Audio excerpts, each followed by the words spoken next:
no force to flash over the right side of the wall. Teleport is coming in. Cease and desist right on top of Spyrex. He flashes away. Zamudo forms a giant wall, and they just cannot get through it. Zamudo finally falls, but Spyrex was saved. Be left to defend this bottom tier 2. Weaver's wall is going to cut off a couple of them, and they should be able to guarantee this kill. Stun right on top of Spyrex. Does he not? He doesn't have flash. He has Zonias to be able to buy some time. Re-engage from Zamudo. Gets a massive knockup into 2 members. And Conviction Esports once again overstayed their welcome, and Spyrex doesn't even die in the aftermath of the play. In this dance for the Baron and the upcoming Dragon coming up in 40 seconds. Shimmer taking a lot of damage though. Flash right on top of Chrome. Spell Shield already used. Tries to flash over the wall. Dodges the Ornn ultimate, but still taking a lot of damage in the back. Conviction Esports trying to re-engage here. Sajed in the back line. Spyrex trying to fire on all forms on the front lines, but Chrome finally gets to fire Boomerang Blades as he falls to the Ignite. Oh, it's so close. But Spyrex already falls. Sajed gonna pop the Zonia's just thinking about a flank. He does have Seekers, so it would give him a Counter-Strike angle, but Banui just dies before Hoarder gets a chance to really spring himself into the fight. Psycho's below 30% HP. He has no ultimate available, but Sajed is so scary. They're just going to bring the Shockwave Paranoia, and Conviction Esports just too indecisive. On him to eternity. Psycho now has Zamudo flanking with the teleport. Kizno is going to throw the death mark right on top of a Scion, but I feel like that is not the ideal target, and now Kizno is just dead. Conviction Esports are getting dropped one after another. Hoarder is trying to pop the ultimate, but he can't do anything when he's surrounded by the rest of Dark Zero Dragonsteel. They have completely outplayed Conviction Esports at every turn this game. Outside getting picked once is where these fights great as Manui misses. Manui goes in too early. The flash, that's it. Good night, Conviction Esports. An admirable run will end here. Dark Zero Dragonsteel are ready for the rematch against Luminosity Gaming in the Grand Finals. Game, series, match.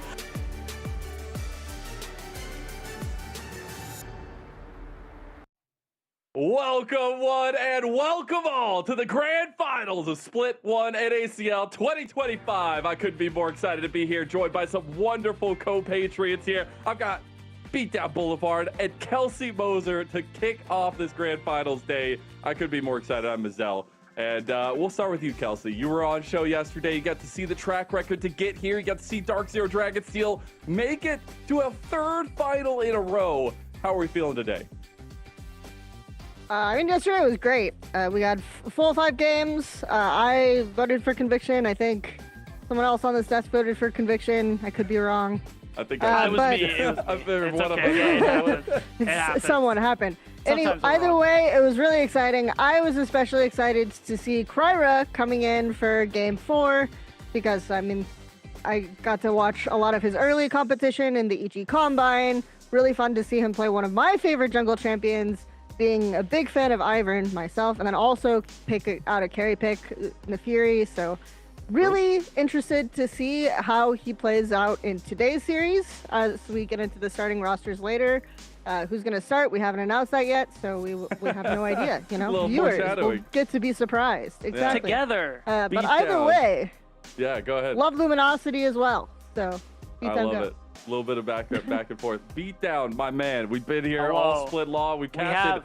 I feel like all the games together. Are you excited for this final day? I am really excited, not only for the finals, but that I get to work with Kelsey on live broadcast. I know behind the scenes we've done a couple of things over the years, but I've had a lot of firsts these last couple of weeks, and now we get to add casting with Kelsey to that list. So it feels good. It's gonna be fun. Good time. Yes. If you missed any of the action from yesterday or any of the action at all from this entire split, you can check out those socials scrolling on the top left of your screen there. Make sure you go check in and give us a little bit of shout out, give us a little bit of follow as the final day of Split 1 is dawning here. Let's go ahead and take a look at the journey to get to this point. It has been a hell of one.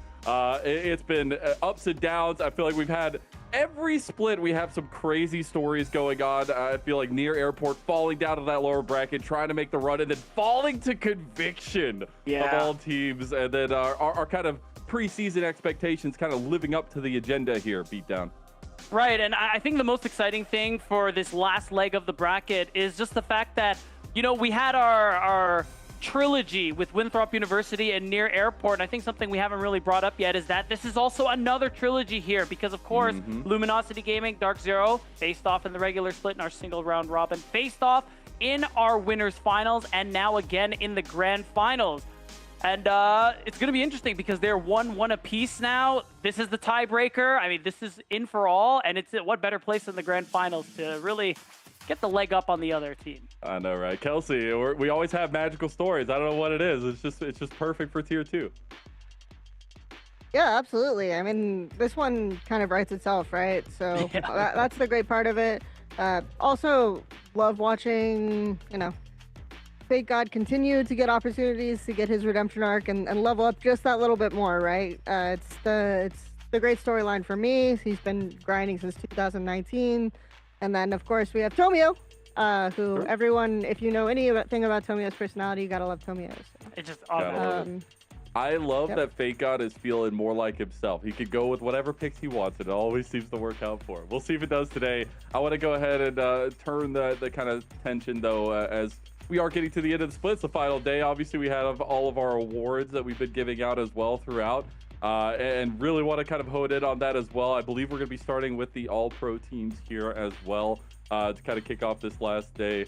And I believe we have our most valuable prospects set up here as well. So let's go ahead and bring that up, and we'll be starting from 3, going down to who will be our most valuable prospect. Starting at 3rd place, it is Tactical. I know he got a lot of votes. He's close on that list, but he will end up being our 3rd place in terms of the voting for most valuable prospect. Kelsey, do you have any thoughts on Tactical and his split so far?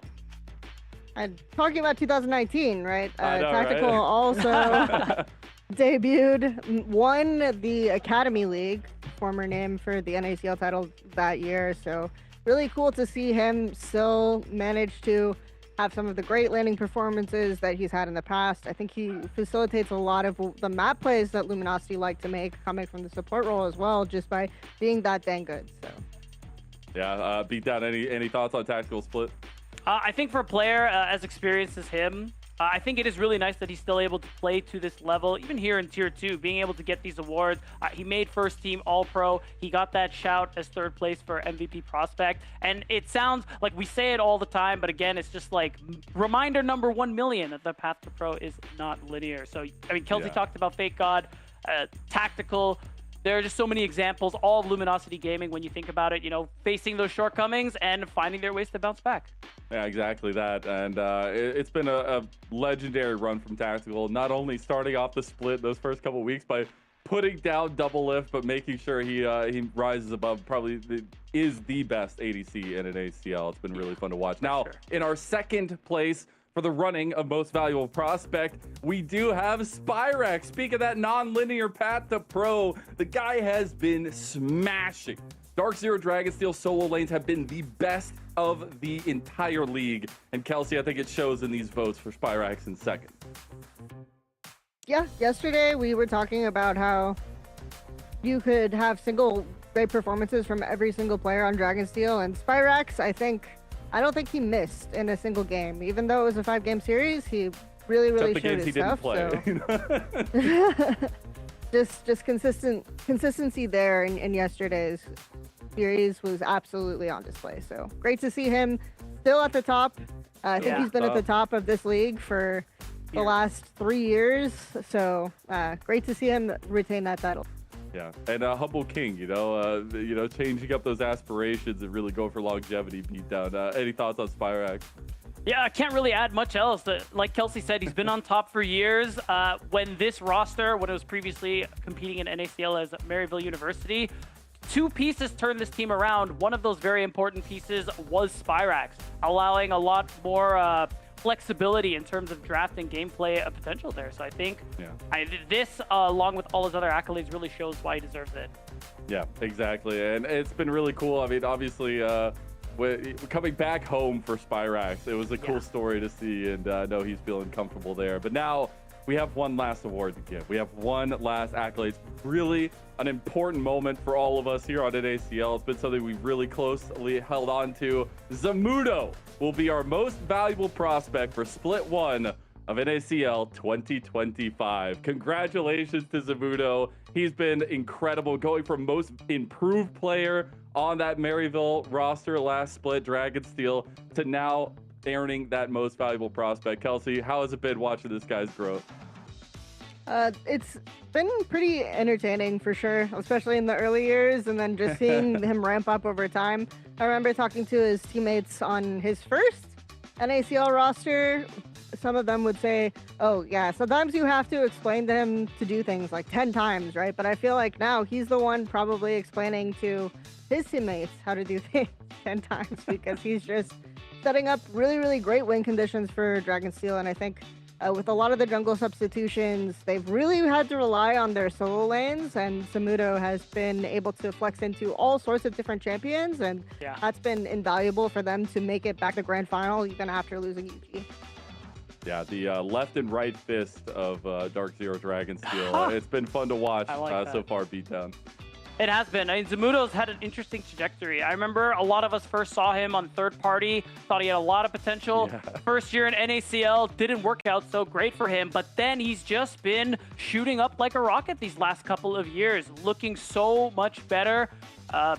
He got most improved, as you said, and now he's at a position where I really feel like Zamudo was just a no-brainer for me to be able to win most valuable prospect. Really, the capacity for growth, which is such an important part of his this award, is really proven in a player like Zamudo.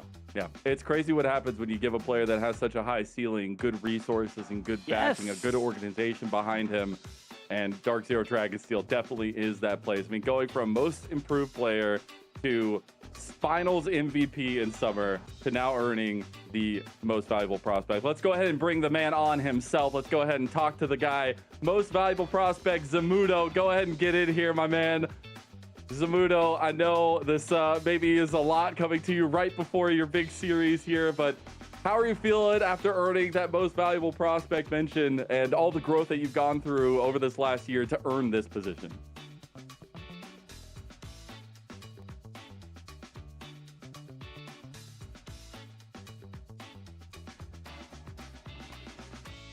Oh, I think we just had a little bit of an issue. I think we're going to get Zamudo back in here real quick. I do believe we actually did have the communication with him. But sorry, Zamudo, you can continue to answer the question here. Yeah, I'm just really happy to win this award. It's very relieving to, see all of my efforts be recognized in some way, and I'd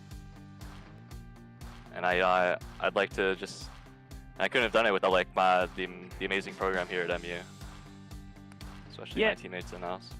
You talked about it a little bit already, but for those who maybe haven't heard or aren't as familiar with you, Zamudo, can you talk about what it took for you to grow from your time on Wildcard into the player you are now, winning most valuable prospect? Yeah, I mean, back on Wildcard, I would get taught the things I'm getting taught right now, honestly, but I wouldn't really I would say looking back, no one, it was hard to understand what they were saying. It was hard to understand, and I guess over the years, I've begun to understand it more. I mean, as different people have explained to me, especially Niles and Draxer, and now I find myself right now saying the same things they told me 3 years ago to my teammates. It's like when your parents tell you something and then your friends tell you something, same. Kelsey, if you want to go. Yeah, of course, sounds about right. I have to ask, right? Not to name any names, but what's one thing that you feel like you were told a lot and now is just something that you have to repeat yourself, right? Something that really kind of transformed things for you and made you feel like, okay, now I really get this, and now this has become my mantra of how I play. The mid waves, Okay. Down beyond them. All right. You're mid, you can do anything. All right. Hey, easy lesson. Really an NA there. answer. Zamudo, I want to give you the stage here, man. I want to Yeah, give you a chance to talk about yourself, talk about your future prospects. I know the future's looking bright for you now, obviously, but any shout outs, anybody you want to talk about as well on top of all that before we let you go? I mean, shout out to all my teammates, of course. Niles, Draxer, shout out DZ.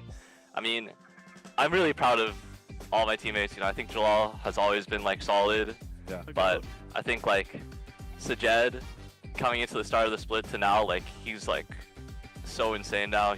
I mean, I think he's way better than me, honestly. And then I think Zyko, especially as well, like he's always so clutch.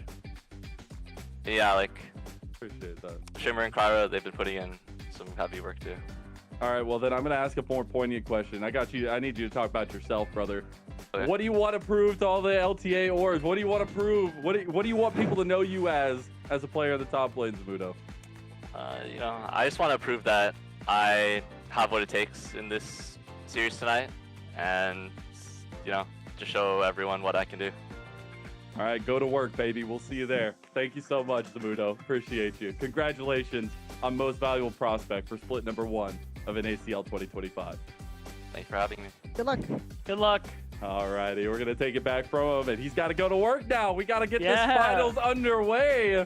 As speaking of that finals, there's going to be a little bit of hardware for these players. The final ones to stand, the first place team That's right. will end up getting these medals. I do believe we'll have a little bit of a setup for it coming here, though. It's pretty exciting. I know I'm excited to see them as they are themed, which is pretty interesting nonetheless. But the winner here should be getting a nice little set of medallions for themselves, Spirit Blossom themed, which is pretty sick. I know it's a pretty cool little tradition that we have at NACL, giving out the medallions. But this one is absolutely interesting in terms of the stories leading up to this moment, and now the fact that we get this matchup yet again and another rematch for a title here. Kelsey, are you excited? Who do you? Oh, we do have the medals now, I do believe. So let's go ahead and bring them up now. And we should be able to get a little bit of a teaser on what they're going to be looking like. When I saw the teaser of them, I thought they were pretty cool. Full Spirit Blossom setup for them. The champions, the first place team, the winner of the grand finals, will be walking away with a set of these.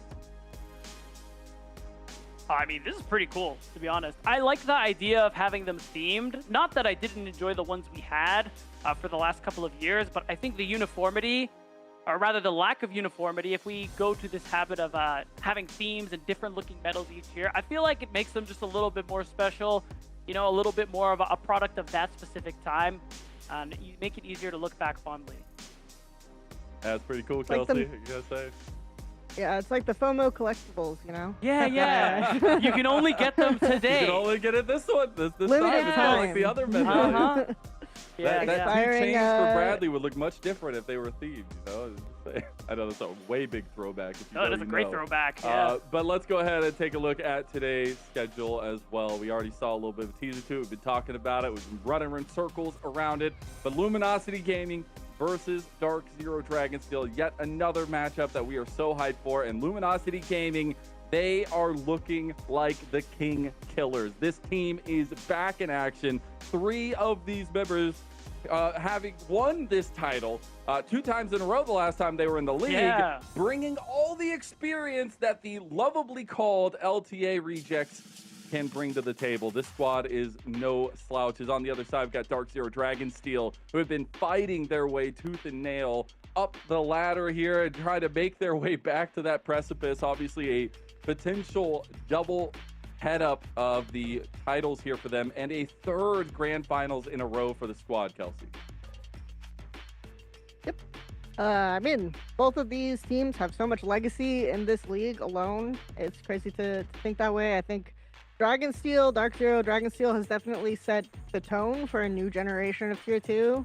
The stability, the team house vibes that you get from having everything in one place now basically happens at the collegiate level, right? When before it would happen with the sister teams, the academy sister teams. Now all of that goes advantage, all of that kind of camaraderie ends up going towards the collegiate atmosphere. So I think that's something that even Zamudo talked a little bit in the interview, and something that is difficult to play against. But Luminosity, with all their experience, is throwing their hat in the ring. They absolutely are. And looking at these stats comparisons, Beatdown, I know there was something you wanted to mention earlier to me, that goal difference at 15 has definitely changed a little bit for Luminosity Gaming, but still, don't let that number fool you. Yeah, it's only 2 matches for Luminosity, so, you know, take that with a grain of salt. But throughout the entirety of the regular split, they averaged about 1,000 gold ahead at 15 minutes, really just speaking to the dominance that you saw in the early game from them. But interestingly enough, there were a lot of hiccups in their 2 matches so far when it comes to early games, a lot of late game comebacks. Zazel even talks about it in the interview that we did with him after their first match of the playoffs. And I think that will be really interesting going into Dark Zero Dragonsteel, especially with not only how well these players are in lane, but how well they can play these more scaling compositions, like we saw just last night with the Vlad GP solo lanes, that they just kind of chilled and farmed out until late game. They absolutely did, and maybe sometimes it works. Let's go ahead and take a look at the predictions here for this grand final, see exactly where all the talent lie here, as we do have everybody, at least the majority, on Luminosity Gaming side. Yeah. A couple Dark Zero Dragon Steelers in there. I'll coin that one later. Rafa and Hawk going to be the ones to hold the bastion for what would be a back-to-back title run for Dark Zero Dragonsteel Beatdown.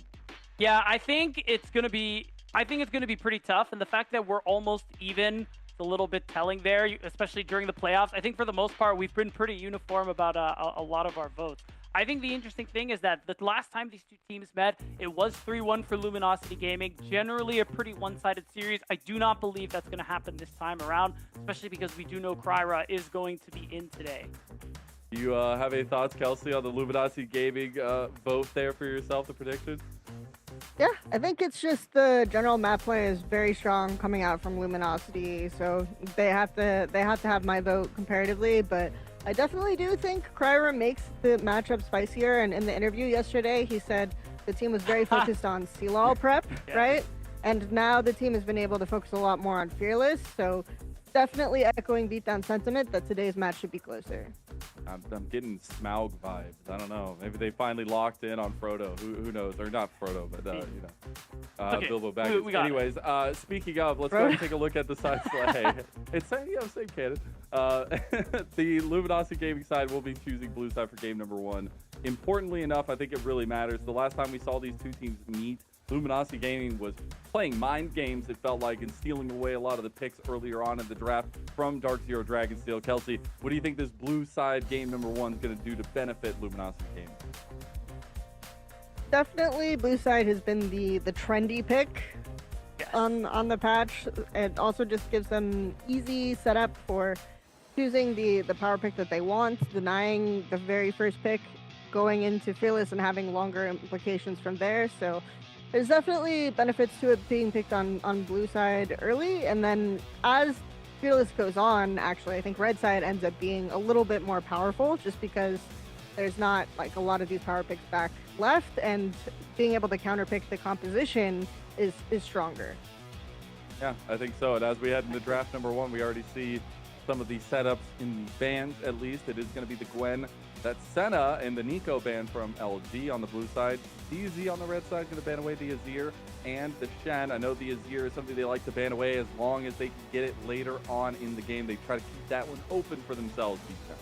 Yeah, and I think the story for me in this first rotation that I find interesting is that, you know, we're finally at the point in NACL where we can put some respect on the Nico pick. I think it took a while to get there. It's a really strong pick in support. I think Manui had to play it a couple times.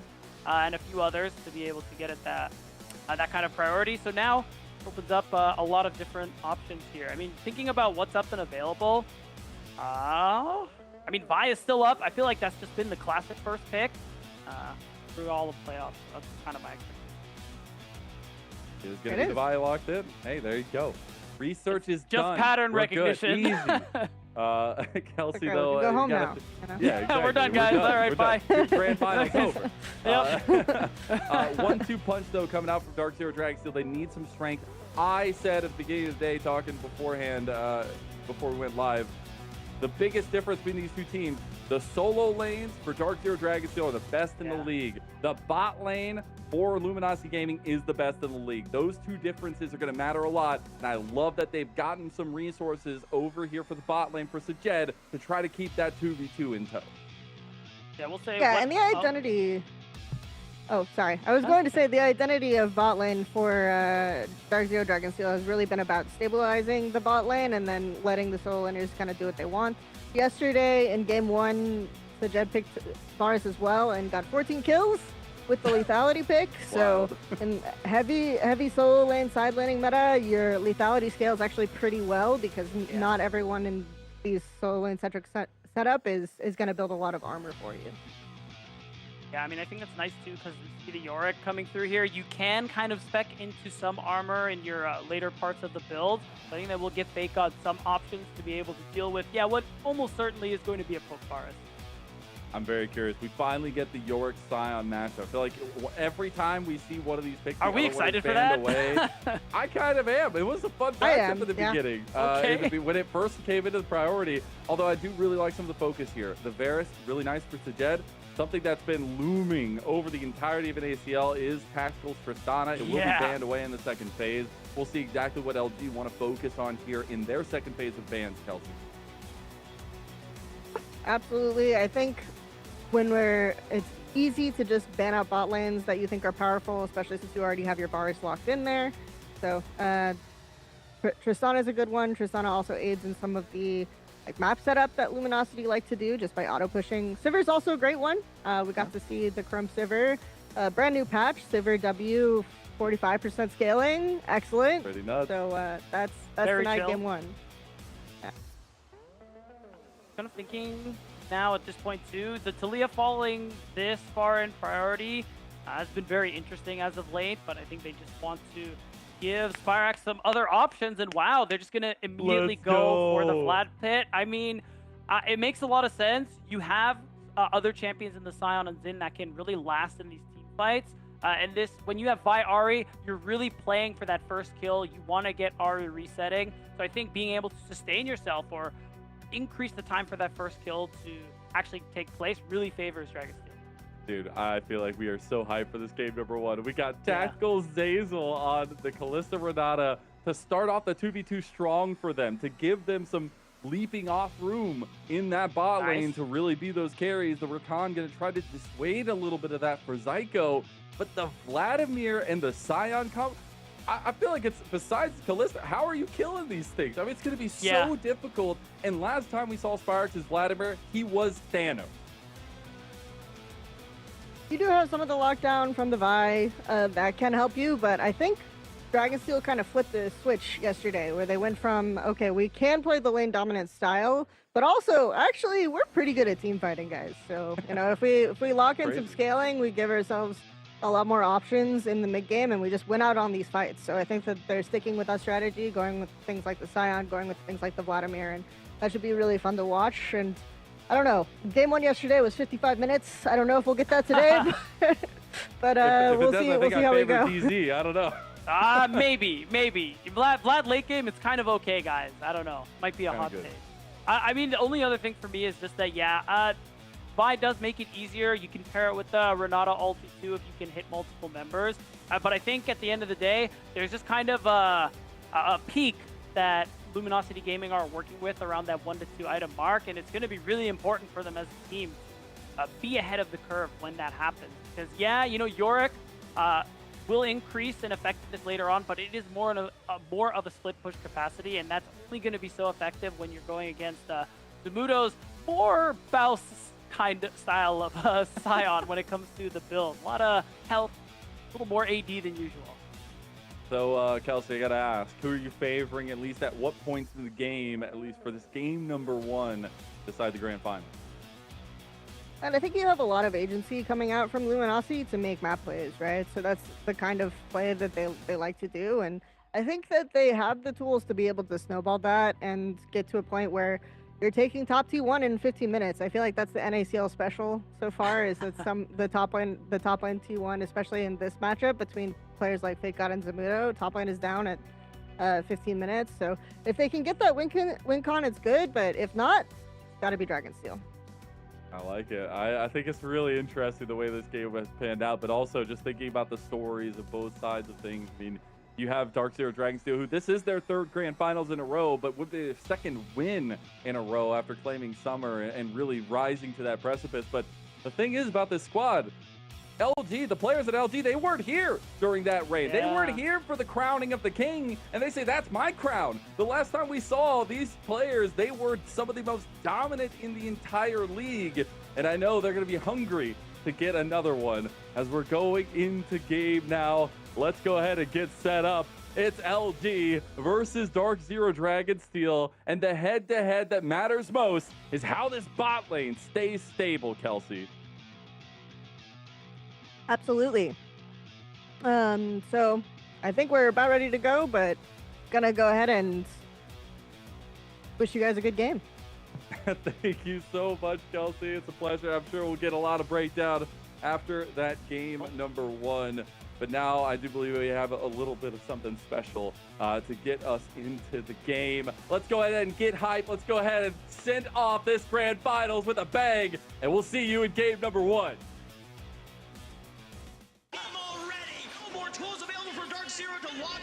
I guess if I would able to leave this split with a win, then it would just be like the best possible case scenario of like anything I could ever think of. So I mean, I'd just be really happy to win. Yeah. Of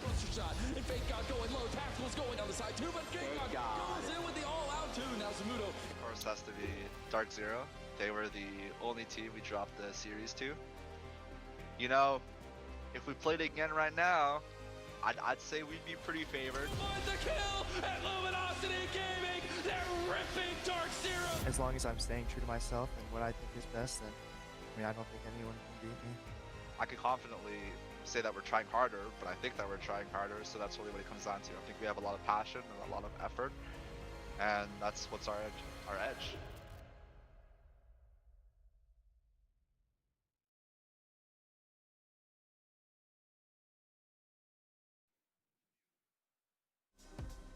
On to the Rift and on to the series that will decide our first 2025 NACL champion. The roads to get here have been long and winding, but LG and Dark Zero at the beginning of the split, we expected this to be a potential final, and here we are all that time later, Beatdown. That's right. It's our 1 and 2 seed facing off for the third time here in our grand finals, and it is really kind of like we were talking about before live. It's the GOATs of the past versus the GOATs of the next generation, and you pointed it out. When Dark Zero had that, Dragonsteel had that great run last year, the core of Luminosity Gaming, honestly, none of them were in this league at the time. Yeah, so now that they're here, we're going to find out once and for all who's got it. It's the true test. I mean, it's incredible to think all the way back to Fake God Tomio and Zazel's runs on the likes of Cloud9 into Disguised, earning that trophy for Disguised all that time ago, it feels like, and all the wonderful memories and all the promotions that came after that story. And again, we lovingly entitle them the LTA Rejects because this squad is good enough to compete with the LTA, and they're here to prove it. There's a long way to get to that point. Summer is where that LTA spot is available, but you know they have that in their sights. Every time they talk about it, they know what their goal is. Hey, I'm right here. Yeah, that's right. Both of these teams eyeing for that objective the end of the year, but for now, eyeing the explosion of their opponent's Nexus. As we kind of start things off kind of slow in this game. No level 1 action, but I think just reiterating what we talked about in the draft there. Again, that clear agency that LG are working with in this early game and how they need to use that agency to generate a pretty substantial lead around that 20-minute mark. You're facing down the barrel, of Vlad. This is actually an on-hit Varus for Sajid as well. So late game, those auto attacks are going to be hitting like tree trunks. And I think that's pretty much all we can really say there. LG playing for that first kill. If DZ won't give it to them, then LG won't win. I'm just imagining a Varus skin with shooting tree trunk arrows. Okay, that'd be so funny though, Riot. Like, can we get on that? We'll see though. I think it's very telling how the teams have kind of panned out in the draft itself, and especially looking at the proactivity that is there on the side of LG. I know Kelsey talked about it, but wanting to keep the pace of game in their pocket, in their hands, is the way that LG loves to play. And DZ maybe changing that style into focusing more on those team fights that we know they can be so brutal in. But we have to take a look at those kind of setup focuses. The solo lanes for Dark Zero Dragonsteel was where we really wanted to focus. And I love that LG are putting pressure on the bot lane, the weak point, so to speak, that we said, quote unquote, coming into the matchup. That's right, and of course, like it's a very relative term, as both of these bot lanes have Exactly. been performing very nicely. I mean, I think the most interesting thing for me in particular is just because of the fact that Tactical, we highlighted it when we were talking about our MVP runner-ups, and just this idea that him and Zazel have just been so dominant the entire split. They've been the best bot lane. They won first All-Pro for a reason. It's really inarguable. And I think that is what Sajid and Zyko are up against. It isn't just the skill, it's the experience these players have had, both playing in Tier 1 for quite a number of years, and being able to bring that experience down into this level too has made them very formidable opponents. Yeah, and we're going to see what the first tendrils of both teams end up grabbing onto. It isn't going to be anything, and just some full-on backs from both junglers, so, you know, nothing. But we'll get the redeploys coming out and maybe get a little bit of proactivity. But that's where I typically look for LG to really try to get things running, especially once they hit that level 6 mark between Tomio and Insanity. I mean, there's a reason why Vi Ari is always one of the premier duos that we can see in mid-jungle setups. I want to see them try to get going, but Dark Zero, they know what their game plan is. They know that Kryra just needs to kind of bend it in between, be flexible. And I think that's something he's done very well. I think so as well. He can't play many styles. We have a situation top lane. Yeah, Zamudo's low. Okay, he's out. He's out. He didn't even flash. That's actually kind of It's all nuts. good. Yeah, not even close. What were we worried about again, Mazzella? I don't even know. Oh, yeah. Scion, something. Whatever. And I love that confidence to walk up back to that wave too. Once the gank fails, he can see Tomio hasn't actually started his second clear yet, so he's like, this guy can't come back. That would be so in. And with that ward that he has also, that Kryra had put down, gives him the confidence to play that next wave.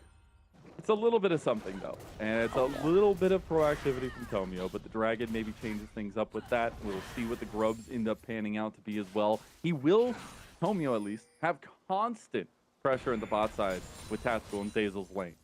Yes. So, I mean, when you talk about these comps with agency that aren't necessarily favored in the scaling department, dragon stacking is very important. And with this bot lane pressure, you got to use what Tactical and Zazel are working with to secure yourself those early dragons. Because that Dragon Soul buff will be a really big way for you to, get some useful stats that can help you close out this game before Dark Zero reach that critical mass. Yeah, that's something to kind of keep a side eye on. You love the early stacking from LG, right up their win condition. But something I really wanted to focus on is the differentiation that kind of this matchup and now fully going over to Kryra, at least to start off the series, and Shimmer being in that sub spot against Tomio, where Tomio took advantage of the jungle last time around. It was a series where we were seeing Tomio play carries again. We hadn't seen that in years. Yeah, I know. Being able to see that again, now Kryra trying to have that response, trying to have that rebuttal here, I think is really important to highlight, because Kryra has had a really good last couple of games. He has. I mean, I think he's been a player to be excited about since we first saw him in this league when he came in for CCG. And I think that flexibility is really important. The fact that he is able to play these more bruiser, supportive-oriented type jungles. And of course, he can play those carries. He had a great Nefiri game last night, as we all saw. And he has many more in the tank as well. I know the Zyra, even though she's fallen out of favor, something he definitely loved to play when it was competitive. So both these junglers, very flexible, very key members of their team.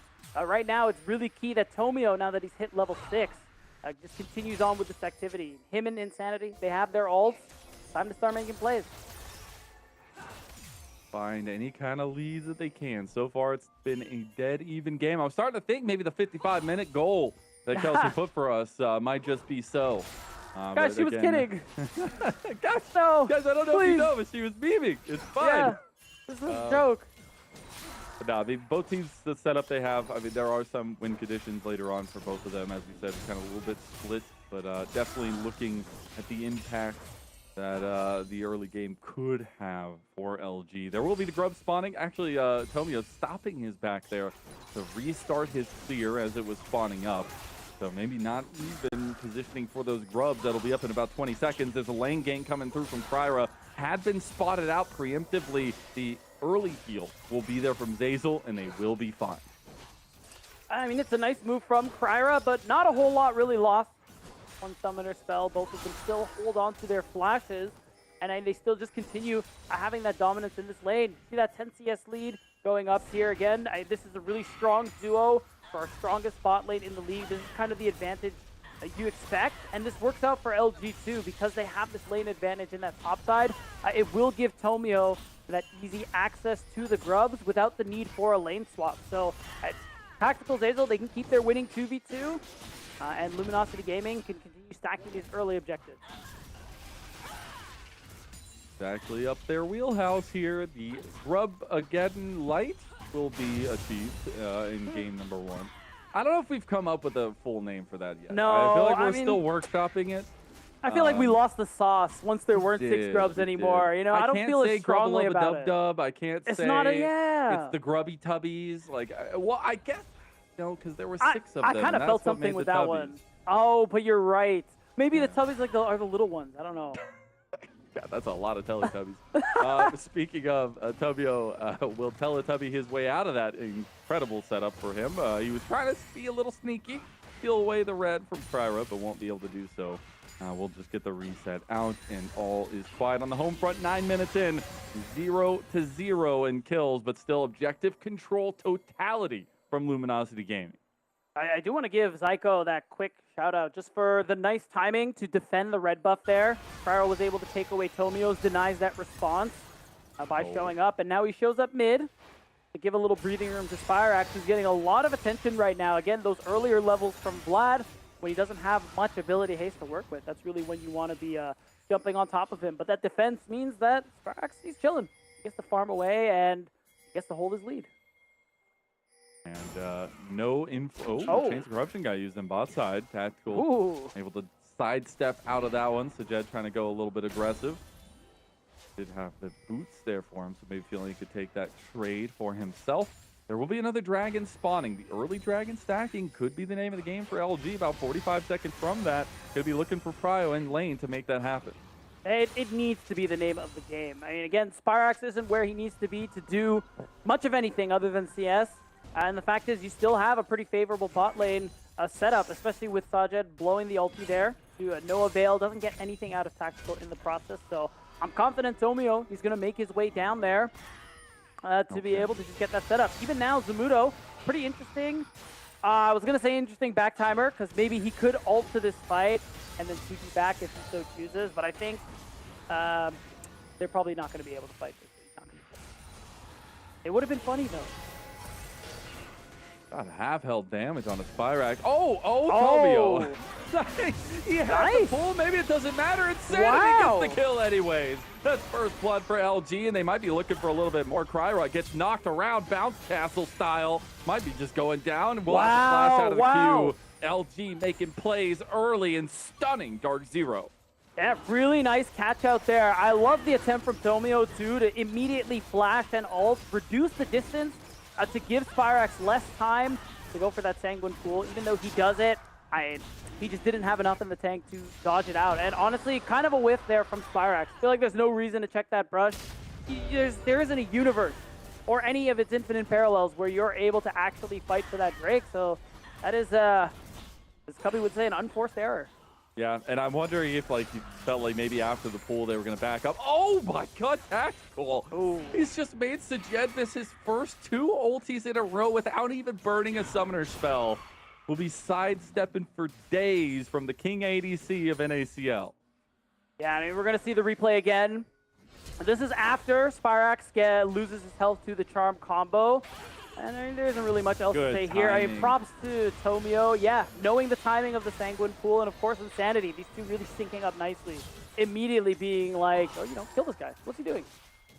And now we're looking at item spikes across the board. First item for that mid-jungle duo that continues to ramp into this mid-game with the Vi and the Ahri, both on the Malignant and the Sundered Sky. The Dark Zero, Dragon Steel, they want to be proactive here. They're trying to look for a play. Zyko goes for the grand entrance, goes for the dodge, but he's gone to the other side to Insanity. Doesn't go down. Hostile takeover from Zazel as Insanity's trying to kick up the bucket here. He's got the resets going, and now he can pick them apart. The Jet is in trouble. Meanwhile, the other side of the fight is going the way of Dark Zero Dragon Steel. It's going to be the split, though, and it's still Spyrax undefeatable right now, as Insanity doesn't have much left in the tank himself. We'll have to give a little bit of poke damage to Spyrax, but it's going to be heavy trades, though, favoring LG.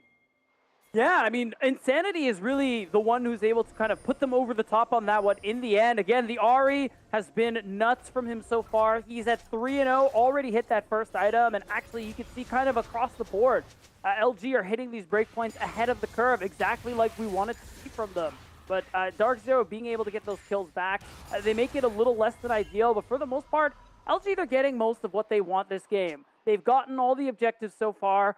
They're coming out ahead in a lot of these skirmishes, and their key members are collecting a lot of this gold. And as long as they keep this pace, this is a lot more of what they want. So now we have to set our sights on the Rift Herald. That's going to be up in 20 seconds. On the Dragon Soul Point potential for LG in a few minutes.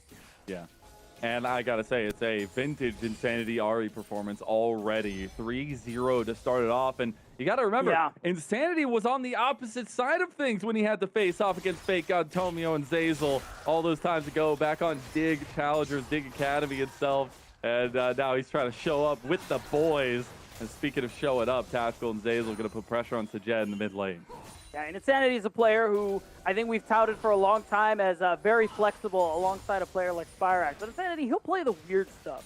But I always like about him. He is a cooker. He's a chef. Let's get it right, Mazel. And honestly, it's not surprising that he's able to play like the standard stuff, like the Ahri. And who knows? We go to a Game 5 in Fearless, I know he's going to get something special for us. So that's something I'm looking forward to as well, as he is cooking it up again on the Ahri. Still, though, kind of returning to ground here for both sides. There still needs to be some continued proactivity from Luminosity Gaming. I see them continue trying to propel this lead. We are getting the lane swaps coming out, so Tactical, the Jed will be in the mid lane. We do have the Rift Herald coming up here shortly to be that next objective focus for LG as Tomio's headed up that way. Right, and the power, I mean, again, the power is still there for Luminosity. All their ults are coming back on. Tactical just got the Fates call as well, but I think we're getting to a point now with first items coming through that Dark Zero, they're feeling a little more confident to not let these go for free. But I think now with Insanity's positioning, he's looking to walk. He'll TP if necessary, so I still think this is really dangerous for Dark Zero. Psycho was willing to pull the trigger. Oh, double TP's in there, though. Zamudo gonna try to join, but he can't from the top lane. That's gonna be a TP from Spyrax in the back line, but Insanity's already cooking. He's got that chef that on, and he's got a 5-course meal served up he's hungry. DZ style. Okay. It's gonna be the wings clip, the tail clip, and Dark Zero Dragon Steel without limbs. Again, Dark Zero, that's really not the fight you want to be taking. Insanity is just more useful than Spyrax at the moment. And also, really good TP ward. Tomio recognizing that his mid laner will show up right next to him after the ult channels. Again, perfect timing there from LG, especially this mid-jungle duo. Really, really impressive stuff. I know we talked so much about the bot lane for LG and how they were going to be able to be that strong point, but right now, Tomio and Insanity, they are combining so strongly, and that is a potent start to a 5-game series, potentially. We're going to take a look back at this one, and every single time, Insanity is just picking apart the backline. Again, watch the Vi ulti. Like, again, the timing is just so nice with the ward placement as well, so it just makes it so this Vi Ahri combo, even when Insanity is several streams away, it's just going to end up panning out because of good ward placement. Again, this is just not a point in the game where you're ready to fight, so Dark Zero, again, fighting off more than they could chew, and at this rate, they're going to choke in game 1. And I just got to give a huge shout out. Maybe Insanity will hate me for this one. But all those years ago when he faced off against, the likes of APA and things like that, when he wasn't able to find those big moments, He always said those jitters strike big in these moments. Well, True. there ain't no jitters any longer. Insanity knows what the prize is. He knows the title is on the line. And he's 6-0 on the Ari in game number 1.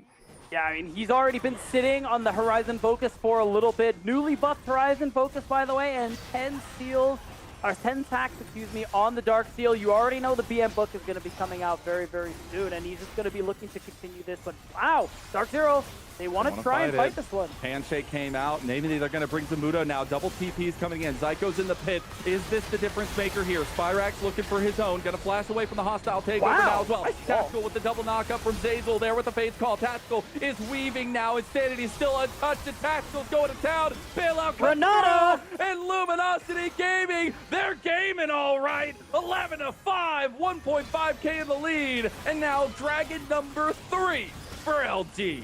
All right, LG, they came into this round from the winners finals. NACL, they had a week off, but you think they just played yesterday. The way they are so sharp this game, they're going to continue to balloon this lead, and they're sitting on that Dragon Soul Point right now. First brick and everything you could hope for with a comp like this.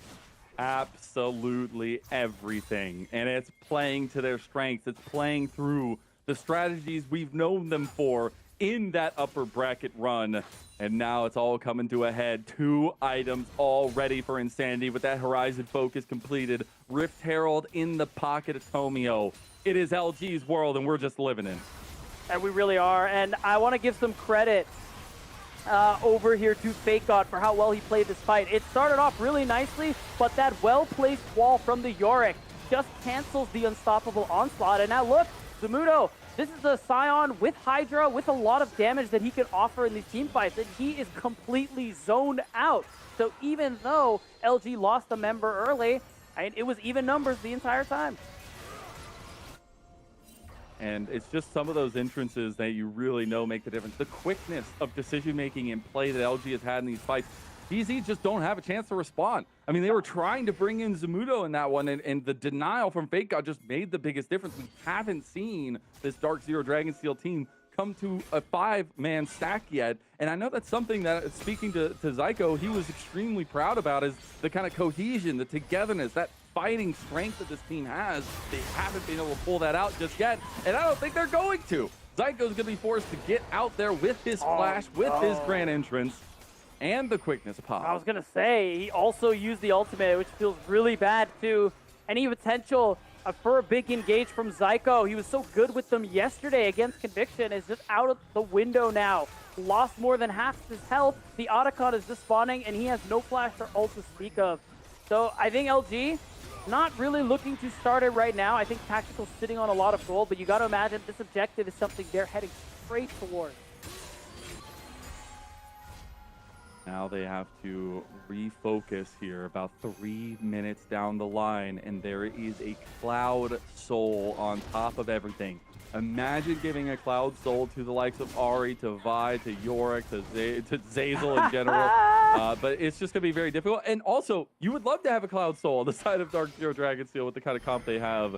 But giving that over when you're already falling far behind and that scaling condition isn't necessarily the brightest light at the end of the tunnel, you got to think things are getting a little bit dark and grim here as Zamudo, the most valuable prospect, will be pressured on. Does get the flash out, shield up, has Zyko there with them. Gonna go in for the counterplay. Just got the knockup, gets the bailout onto Zazel. They're gonna get the bailout though. No! It's the shutdown to the most valuable prospect is Zamudo. At least something for Dark Zero to hold on to, but it's not gonna be much for longer as that Atacon gonna go the way of LG. Yeah, support for top laner, really not worth the trade in this instance, and you can see the pincushion coming to fruition as Insanity is doing a little bit of zoning in his own right as well. Tomio, Insanity, they're still holding on to their ultimate, so Dark Zero, they have to back away as Spyrax is just farming it out in the side lane. There's really just not much for them to be able to do at this point, and Luminosity, they continue holding on to this advantage. Dark Zero's last stand is going to have to be made at that Dragon Soul in a minute 30. I think it gets a lot harder to play once that soul goes over. Still some possibilities. You just got to find ways to drag out this game. I got to say the defensive nature of the composition for DZ has led to them not losing that much ground on the map, but we are only 22 minutes in, and that can change very quickly. We'll see if they do end up having some good defenses there, but give them another 10 minutes, give them another couple items. They might have that fighting strength just to hold toe-to-toe with LG. Yeah, the problem is, though, what are LG going to get in those 10 minutes? If they keep this pace up, they're going to get Baron, they're going to get Soul, and it's just about holding on, kind of like you said, Mazel. Can Dark Zero make it so that the game is not over when they get those critical item spikes? I think they're getting pretty close, and in the grand scheme of things, 2,000 gold is not that big of a lead, especially with all those tier 1 turrets up and available. Dark Zero just needs to be in a position where they can actually win out on a team fight, and they're getting close. But the problem is, those early fumbles, are they going to cost them? Are they going to delay those spikes until it's too late?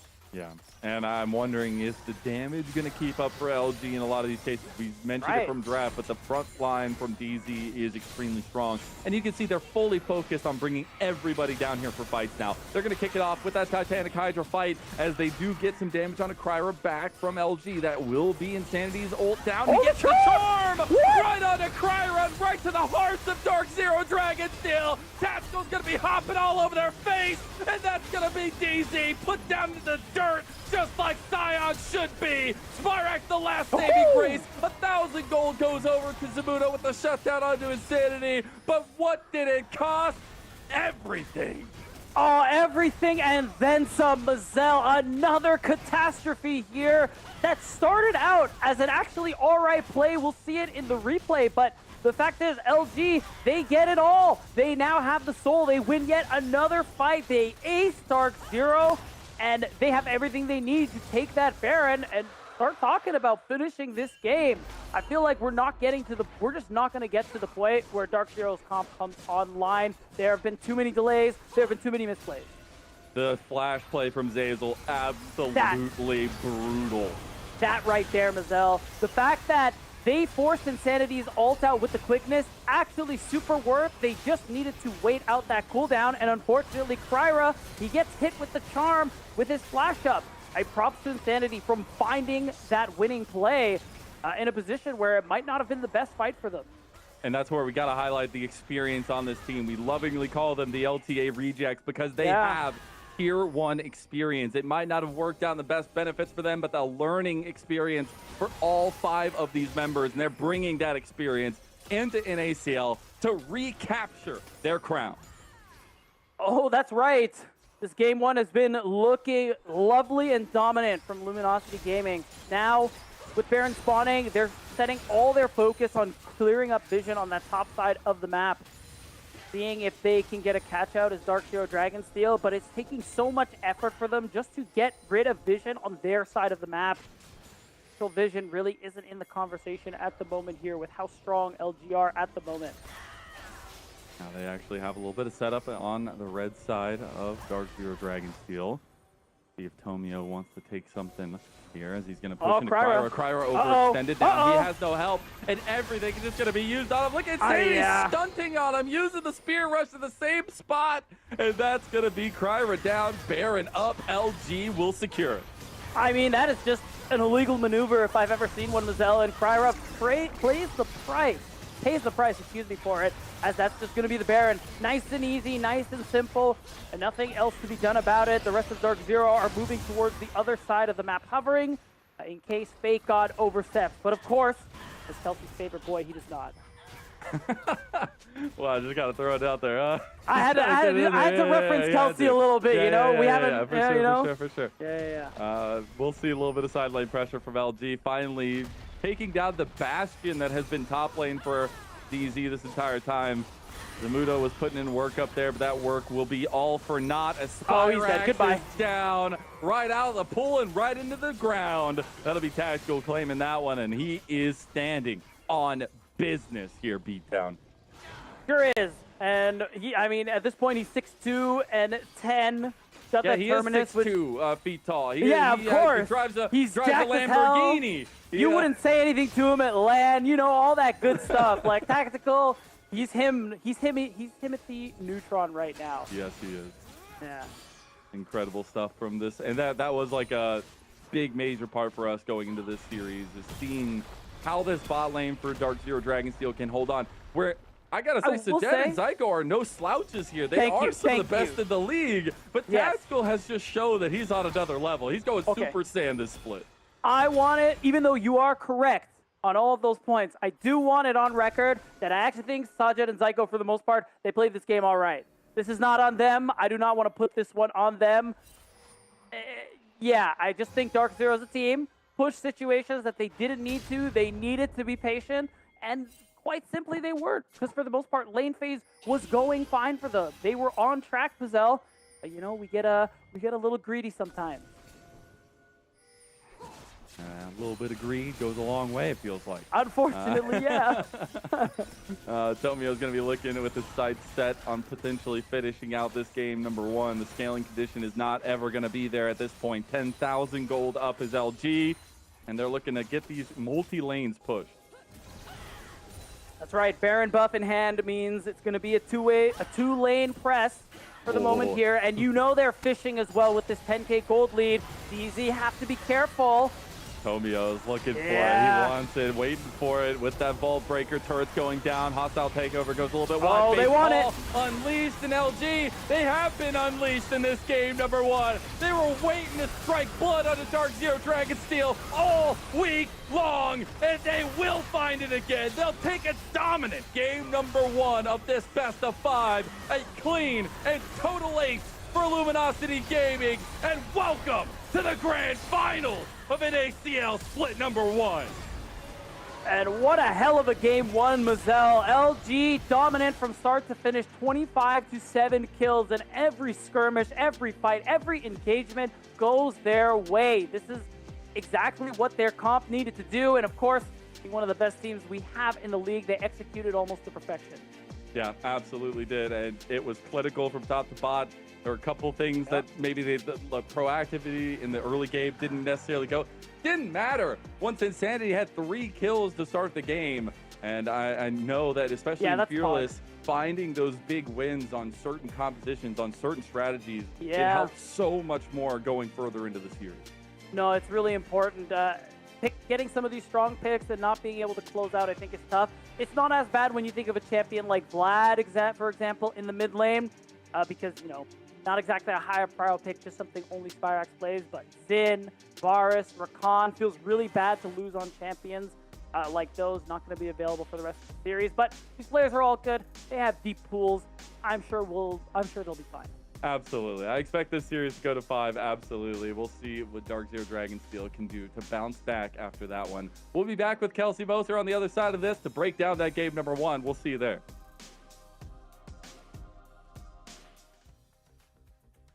Darkwings is one of the strongest mage players in the NACL, dominating his opponents on his signature Victor and Hui picks both in lane and in team fights. Want to learn how he does it? Schedule a one-on-one coaching session with Darkwings today at prodiff.gg. He will personally analyze your gameplay with you and describe exactly what you need to do to improve. Accelerate your rank climb and book with confidence, as prodiff.gg only features coaches who have played in the NACL or the LTA. Check out prodiff.gg today.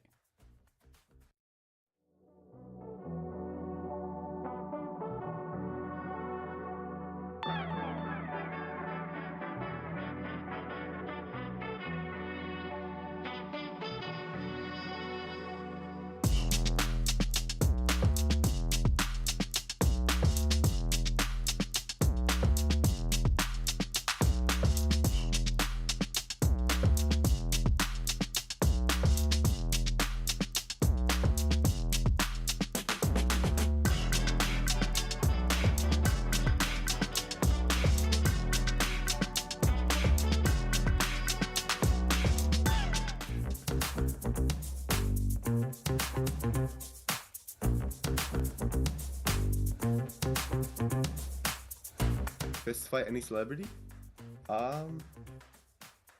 Probably Dwayne The Rock Johnson, honestly. I'd want to go at it with him. I don't know many celebrities like actors or... You gotta gotta make sure you win. So you gotta pick the smallest person you know. I'll go with Danny DeVito. He's short and old. Surely I can take him. If I can't, that's sad. A fist fight, like, for me to win, I would fist fight. Who do I really not like? Nah, I think I would.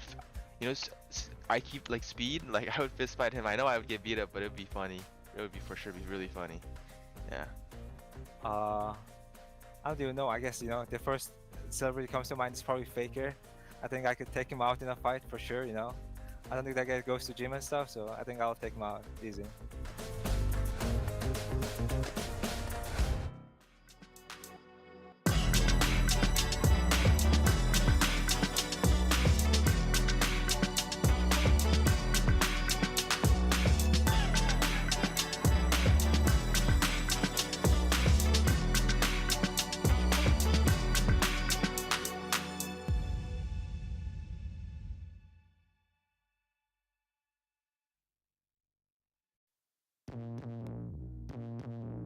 Darkwings and Kisno are one of the strongest and most synergistic mid-jungle duos in NACL, consistently catching out their opponents with decisive mid-ganks and side lane plays. Want to learn how they do it? Schedule a one-on-one coaching session with Darkwings or Kisno today at prodiff.gg. They will personally analyze your gameplay with you and describe exactly what you need to do to improve. Accelerate your rank climb and book with confidence. Prodiff only features coaches who have played in the NACL or LTA. Check out prodiff.gg today.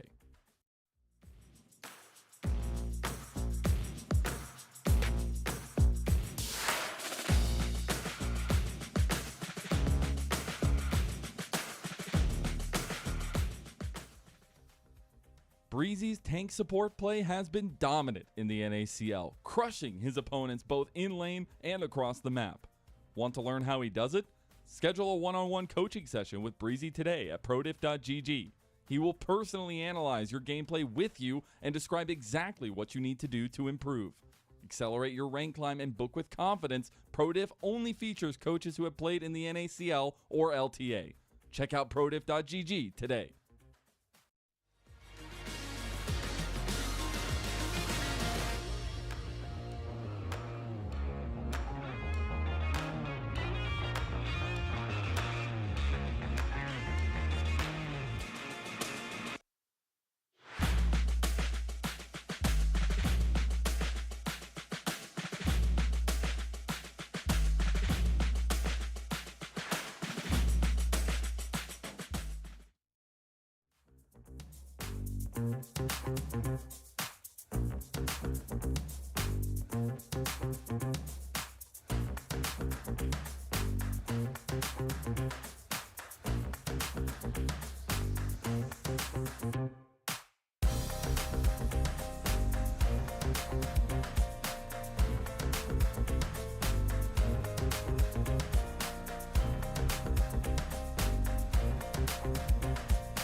Welcome back, everyone, to NACL Split 1 Grand Finals, as Luminosity Gaming take a 1-0 lead over Dark Zero Dragonsteel in this best of 5 to decide who will take home the NACL Spirit Bloom medallions.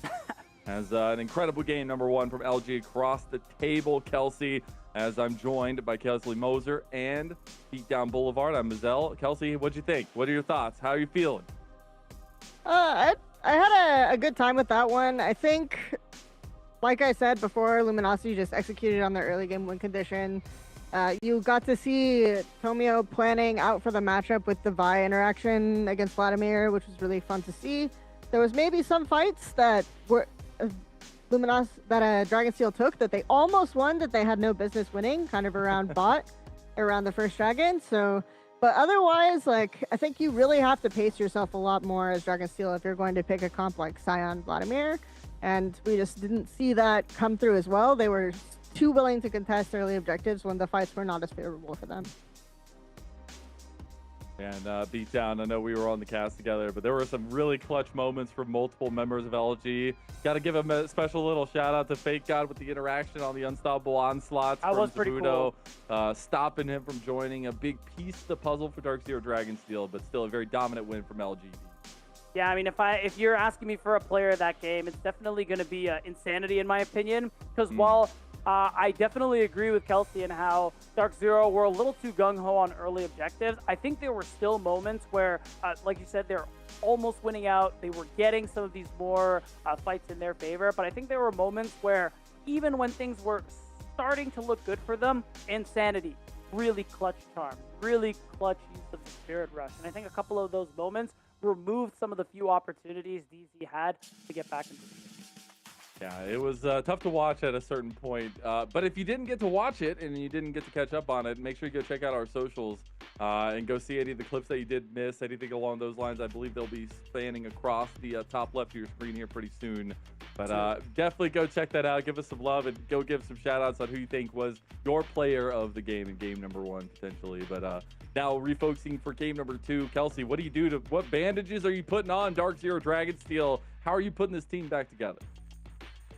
So I do think there were some signs of them adaptations and planning based on the first series that they played against Luminosity. They had a lot of words around topside, remembering the Zazel roams to top from that series, assuming that there would be a lot of focus with the Yorick and taking that top 2-1 tower like we talked about. However, Luminosity kind of anticipated that and then ended up focusing on mid jungle instead. So it just is going to be between these two teams probably a war of adaptations and then trying to stay one step ahead, right? You have to imagine if Dragonsteel is like, okay, no, now we're going to fortify mid, or we're going to make sure our mid jungle combo is really, really strong going into game 2. Maybe, you know, we see just some bot dives, or we see other things coming out of Luminosity. So it's just going to be about a game of kind of anticipating the opponent's adaptation and going from there. I can appreciate that. Yeah, I agree. I think it's going to be interesting, too, to see if Dark Zero still go a sort of scaling route with some of their compositions in the later game. If so, we definitely need to see them exercise more patience and understanding when they can and can't fight things out. But honestly, I think after that first game, I'm kind of the opinion that I'd want to see a little bit more agency in the solo laners early on. We talk about a lot how good Zamudo and Spyrax are as laners, how big they are for this team. And at this point, I want to see Dark Zero play towards that. Give them picks where they can have the impact. Give Spyrax, you know, the Aries of mid lane at the current moment where you can have more impact. I know we won't see something like his this year because that champ's never getting through, but just something along those lines where he can have more of an impact. Yeah, and a lot of time the success they had with their newer junglers replacing Yuji was having so much prio in the solo lane that they could at any point play towards their newer junglers. Yeah. And we did not see that in this game number 1. And we didn't see that in the last series between these two teams either. LG handling that one 3-1. And now we got to think about how these drafts are going to be panning out itself, because I think there's a lot at stake in terms of momentum for Dark Zero Dragonsteel. I know I talked to Zyko and he was saying, you know, being able to play big series back to back to back is really important for them. They feel like the momentum is really good. But the question is now, can you use some of that momentum? Because they didn't get a single objective besides a turret last game, Kelsey. Yeah, I think there's a lot of, I guess, punditry in the League of Legends scene that says, you know, front to back scaling comps are just easier to execute. That's absolutely not true. If you've ever worked with a rookie jungler, you know that that's absolutely not the case. You know, they'll be saying, okay, why can't I fight the Scuttle Crab? Okay, why can't we fight this dragon? So it's, a lot of it is, like, it is difficult to be disciplined and pulse control and see the enemy team get 3 dragons and still think, oh no, we've got a chance, right? Sometimes in game, because you can't see the gold difference, right? You don't know if it's even. You just have this feeling like we've lost every single objective because we keep saying don't fight it. And if we don't start fighting something, we're probably like 10k gold down. I don't know, but it'll be like 1k gold difference, right? So, I mean, that feeling is really difficult to shake. I think for sure it's something that you have to be prepared and more patient to do. But again, like to Beatdown's point, right? The strength of this team has been the solo winners. If you see Tomio and Insanity coming at you with this mid jungle Vi Ahri combo, you gotta bring out one that works really well for you, like something with Rise and single target lockdown would be an awesome option for game 2 for them. I know people are gonna hate me, but Put Cryer on Sejuani and give Mr. Spyrax Yeah. a donate. Let's His see. some of these Sejuani's things. great, man. The Sejuani is pretty good. Yeah. So I think it's a matter of perspective on terms of what Dark Zero Dragonsteel want to do. I know that Niles will definitely be giving them a little bit of a pep talk. I know he takes a really strong hand in terms of how he wants the team to kind of adapt to these moments. But I think for LG's side, if we're taking stock, I mean, things are right as rain. This team has looked like a championship contending team, a team that has put down every other competition here in the playoffs, and this upper bracket run is looking pretty strong beat down. Yeah, I think Luminosity have just been looking really good throughout most of the split. I think the big difference really is the fact that when we talked to Deos at the end of the split in his interview, he had mentioned how early on things were a little shaky for them. Funny enough, it was their loss to Dragonsteel that kind of woke them up. And from then, after week 3, they were on a tear for the rest of the split. And the one thing preventing them from locking that #1 seed is the fact that they had lost to Dark Zero Dragonsteel. So really kind of gives you an idea on how strong Luminosity Gaming have become in the back half of the split. And I think the bit of catching up that Dark Zero needs to do, I think, to match up to them. Kelsey, I gotta ask you though, like in terms of the narrative, I feel like we are so spoiled for the narratives of this series. Oh, yeah. But could you imagine as LG, and especially the players themselves, like Zazel, Fake God, Tomio, coming back into the NACL and just pretending like nothing happened, like nothing ever changed, like they are still so dominant all this time later.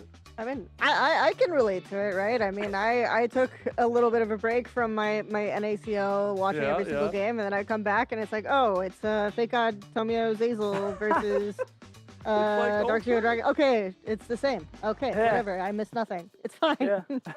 So yeah, I mean, it's definitely like, I think there's a lot to be said, even if you're a player who, like Tomio, only played a few games in Shopify, but you were in that LCS environment and you constantly got that kind of feedback or things like that. Even if you're someone like Fake God, who, I mean, every time Fake God's in an LCS, LTA, whatever, people will say that he is not like in the top rung of top laners, but he still gets that constant experience of playing against these top laners who are at a higher level of him than him that keeps him at a certain point. So even if you have a year of experience in LCS kind of not performing to the level that is expected of you, that's still in a lot of ways going to be better experience for you than what you can get in Tier 2. So yeah, I mean, it's a bit natural to see that result still coming through.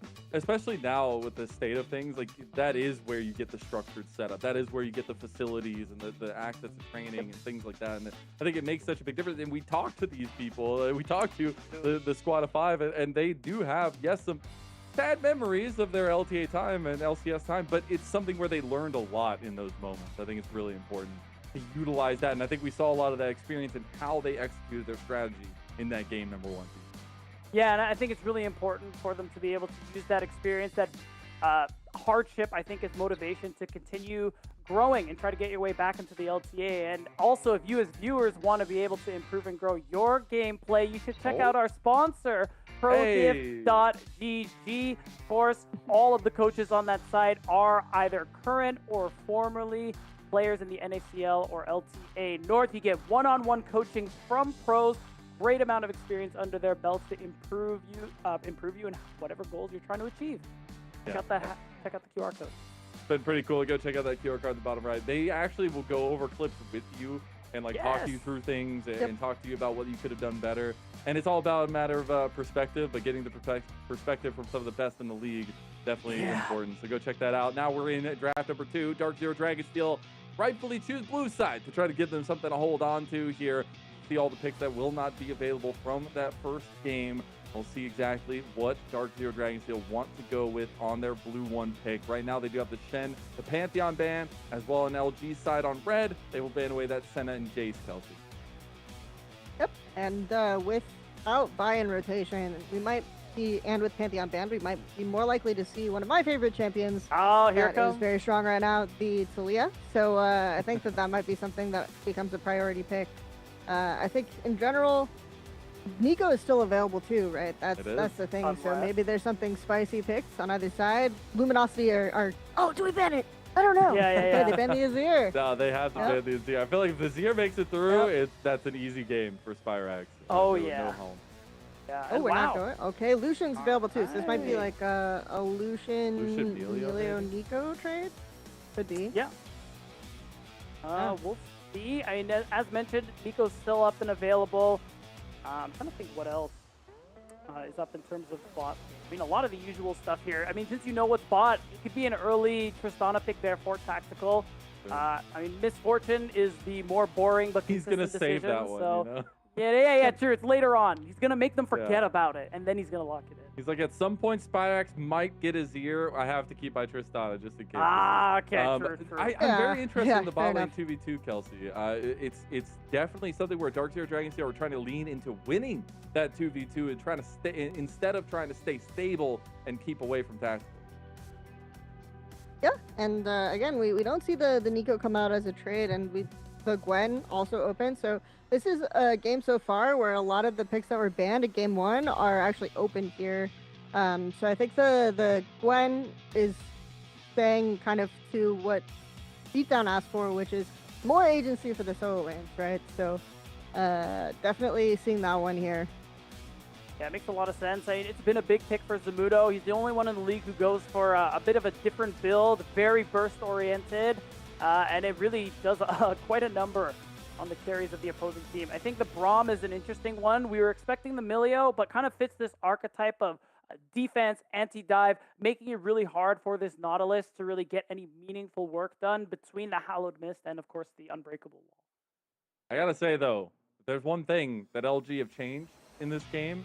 It's not necessarily going for the micro mechanics, going for that sweet Wabo combo, man. Yeah, Like they got the bullet time, they have the equalizer, they have all that CC. I'm looking for them to kind of shore that up a little bit and find more pieces to add to that hop special. But right now in the second phase of bans, they're going to ban away Spyrax's Yone just in case there was going to be a Sejuani combo there, but with the Braum as well, a very strong combo. The other side, Maokai is the ban, Kelsey. Yeah, and I think the Braum, right, there are a couple of ways that you can deal with it. You can keep throwing things at it so that it's forced to burn his E early, so the Maokai would fit into that category. So even though you're thinking, oh, okay, why would they ban Maokai when they have Braum? I think just if you're trying to block the MF ult and the Maokai ult and the Nautilus hook, all this has become difficult to do. Trouble. Pretty much overload him is what Dark Zero Dragon Steel are looking to avoid. And we're seeing the Victor taken out of the picture as well. Again, I think those constant sources of damage and range are probably a good way to be dealing with what Dark Zero are showing. So they're just removing some of these options. And now I think it's an angle where we're just going to pick for Tomio here and give Insanity that last pick in the mid lane. So unless I'm just completely incorrect. I mean, I'm curious. Rumble Jungle technically exists, so maybe they want to hide that flex for now. It's got to be a Jarvan, right? Like I just something like that. It's literally like or the Nocturne, perfect Jarvan game. Or Nocturne, guys. I would want a little Hear bit me more out. tankiness, I feel like. I don't know. We'll see if we get the hot special or something else here. Dark Zero Dragon still a lot of options on the table for them. A lot of combos. Nice. They're going to steal away Tactical's Tristana. Good. Yeah, it's a denial, and it's definitely an oppressive matchup for Orianna. So Insanity's going to have to play that one out very carefully. I think the Sedge was a given, and there had to be the decision there from LG to just remove the Yone instead because Spyrax is so proficient on the champion. So I think it's kind of that natural answer. Gives Dragonsteel that opportunity to also move forward with this competition if they find good opportunities. I think Sedge is just a great trigger point. I know you guys want the Jarvan, but I think it's hard to pick here. Whoa, that was Mazel. That was me. That was me. The combo's kind of spicy. I like it. The combo's been ridiculously strong in the NACL. And I think it does work out here really well into the Sejuani, and also it makes it... You have a lot of tools to force Lucian and Tristana to sort of burn their dash abilities, right? And then once they do, they're trapped by the pillar. So comboing the Trundle and the Nautilus actually makes it easier to lock down or to trap some of these more mobile targets. And then, of course, we have the Sejuani Braum combo, which you guys talked about on the other side. So both sides going for like some good combo CC with their jungle support duo, and that'll be fun to see. Yeah, I also think the Trundle is a really good setup. The Trundle Nautilus, excuse me, is a great setup for the Orianna. I think forcing those movement abilities from Trist, from Lucian, just makes them more susceptible from that shockwave. That's something Braum can't actually block, as long as the ball can, not get hit by the shield there. But either way, I think that's a pretty good way to try and get around that unbreakable that Zyko is going to be working with in this game. Yeah, and a lot more agency given to the solo lanes of Dark Zero Dragonsteel. Exactly what we wanted, even if it maybe didn't end out exactly perfect how they would have wanted. I know they were probably fiending after that Yone, but also the side factor that they went for the Lucian Braum. I love that. They do not want to lose this lane. They want to try to stay even or even get a little bit of a lead, Kelsey, and that's a big focus for us going into this series. Yep. I also absolutely love the kind of denial mind games. You can tell these are two teams that play against each other a lot, right? We have the Tristana denied from Luminosity as a pick here early on. We have Rumble. I think both top laners at points in their careers have been pretty well known for the Rumble, so grabbing that and securing that is definitely a big win in this particular draft trade. But we talked about the Kryra Sejuani earlier. I would say that it's an assassin pick in Kryra's hands. Like, I love the I don't know if we want that this game, Kelsey. I don't know. It depends who. If you're Dark Zero, I think Dark Zero would want that, They right? probably want that. Yeah, I think absolutely. the interesting thing for me real quick too is I kind of wonder, Zamudo, when he usually picks this into champions like the Rumble, he does go for the exhaust as a secondary spell instead of the flash, which I think is really dangerous when Trundle could be lurking nearby. So I think that might give him a little, I think, less agency in that lane phase than we're used to seeing from him. So I think those early interactions would be very interesting. Yeah, and I'm always curious because he definitely goes for like the less tanky side of things. He goes for a lot more damage items as well. How is that going to affect the frontline setup for the squad? Because I feel like you really need to be a buffer against LG squad, because if they can get that wombo combo off, they can fully enter these fights like that. It's so difficult. You're going to have to be scattered to the wind across the board. So Kelsey, trying to figure out how they hold on while we get through this tech pause. While we're trying to hold on here, how does LG really execute this wombo combo? Are they holding on till like mid-late game? They're trying to look for those big team fights, or are they just straight stacking objectives early like they did in game number 1? And I think absolutely they have the wombo combo set up, but you can also use that wombo combo just to get a pick or just to pick someone off, right? And I think that that's probably the play that they're going to more or less have to make, given the setup of basically just the really coherent front line and the high mobility carries that you have. You're going to want to catch someone out of position. So playing through the side lane, right, trying to set up a situation where you get a pick off on somebody is probably more the approach that we're going to see from like the Trundle Nautilus situation. But it'll be fun to see the interaction regardless. It will indeed. Unfortunately, we cannot beat back the tech pause. We will have to take a little break. We'll be back with game number 2 hopefully shortly. We'll see you there.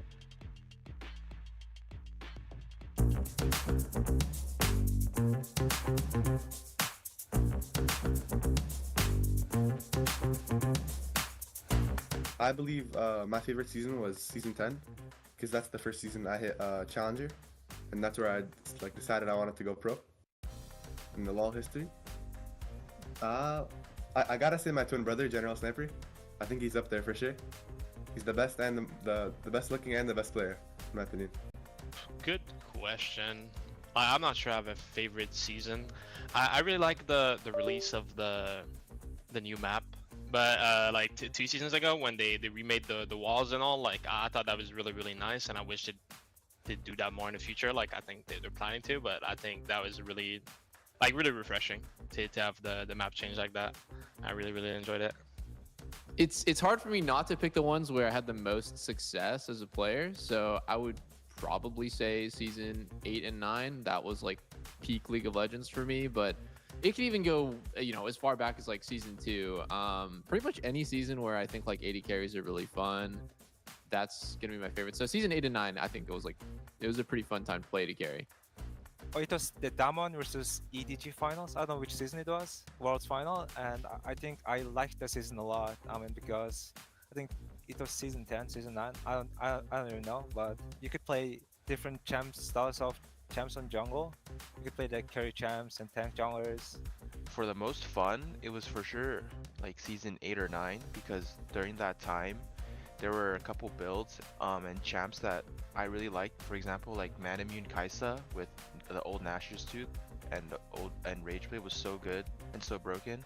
I also liked playing a lot of Kassadin and Vladimir because those champs, when you get to the certain points back then, it was like you can't lose, you know.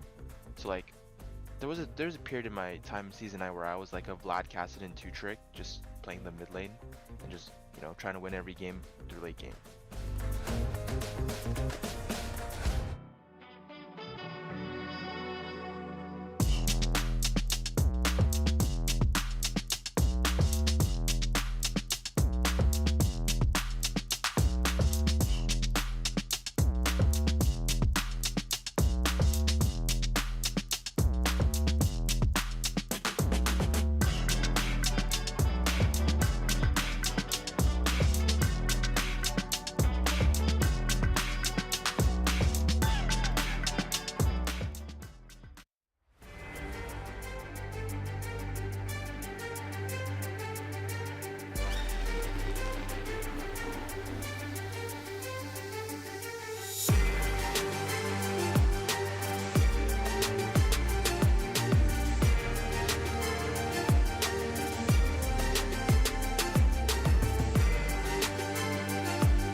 Welcome back, everyone, to NACL Grand Finals for split number 1 2025. We are back getting ready for game number 2, and hopefully be getting into that here shortly. But Kelsey, I know we were talking about the drafts. I asked you in game number 1 who comes out the better for it, or how do these win conditions pan out? If you can harken back to what that draft was, who do you think comes out the better for it? I think, again, these are pretty relatively even drafts. I might like Dragon Steel's just a bit better this time, because I just think that there's just a lot of coverage, easy to play. It's you've got a lot of self-agency from the solo lanes that is really nice to see. Whereas I think obviously you have the easy to execute wombo combo on the side of Luminosity, but overall I just think you have the ability to create individual agency, which is good for Dragon Steel. So I think this could be one that they take. Especially all things considered with the front to back situation. But you know, it's not like Luminosity don't have tools. Absolutely. The craziest part is looking back at the beginning of the year, this was kind of the expected finals, or at least one of the avenues of finals we see, because the legend of how Dark Zero Dragon Steel has really come into their own over this last year and a half or so, but then also LG picking up the pieces of LTA and really making a run for it. It all had to culminate at this point, but it is a series that I expect to go the distance. I don't expect Dark Zero Dragon Steel to go quietly in the night. They did lose the last time around 3-1, but I expect Silver Scrapes this time around. This could be a good jumping off point for that beat. Yeah, I think so as well. We were talking about it when predictions came up.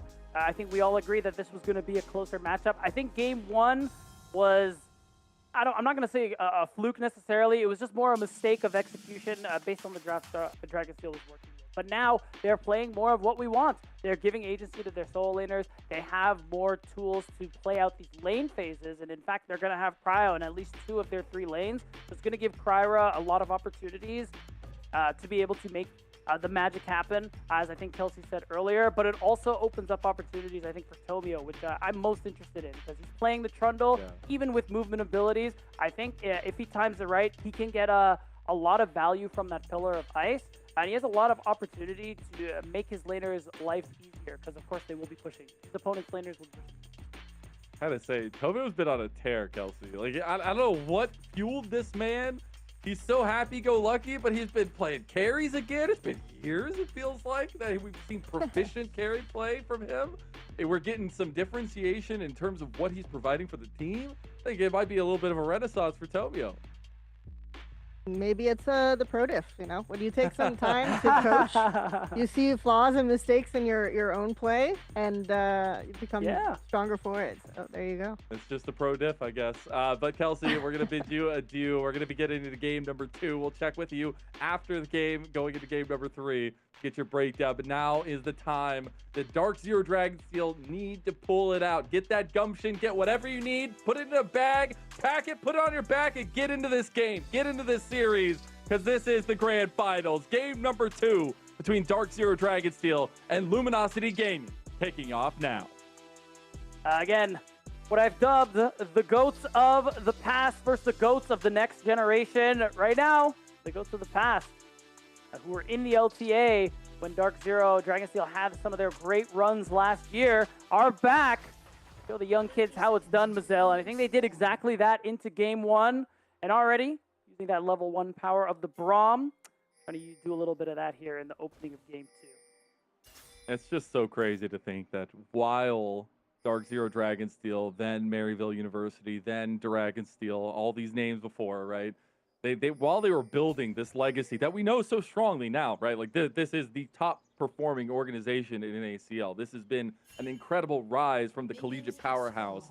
But during that rise, these 5 players on Luminosity Gaming were doing bigger and better things. They were in the LCS. They were looking at Tier 1 experience. They were talking and working with the facilities and coaches that these Tier 1 organizations provide. And now they're back. They're hungry. They're looking at the end of summer to fight DSG, that team that they won that title with in NACL, to take their spot.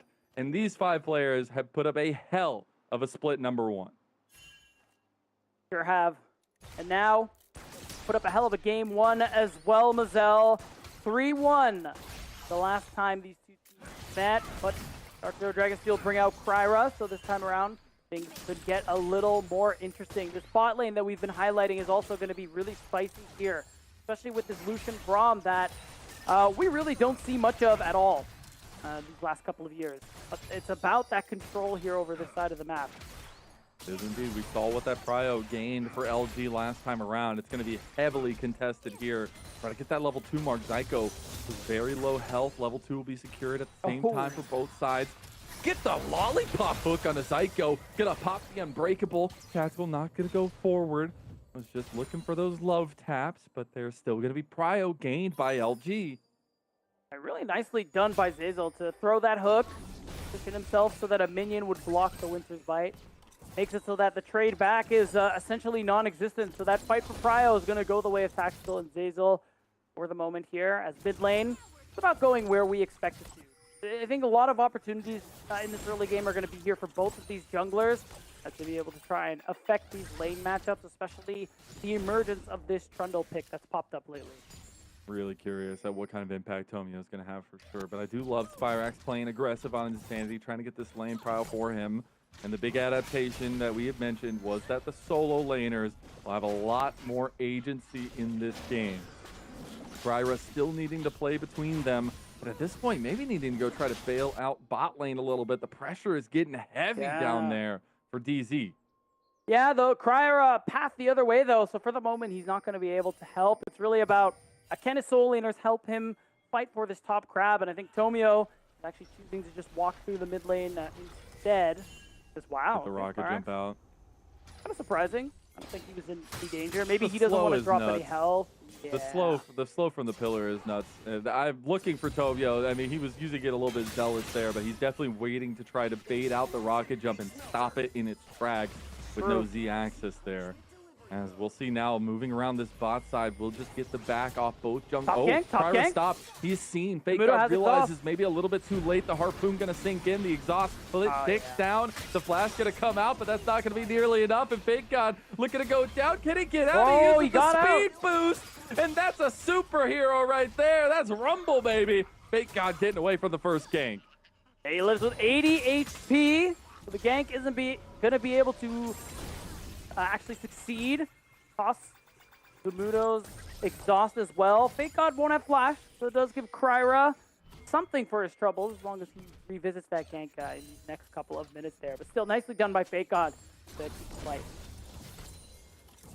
We'll see the dragon spawning here in about 20 seconds. Last game, LG started the stacking incredibly fast.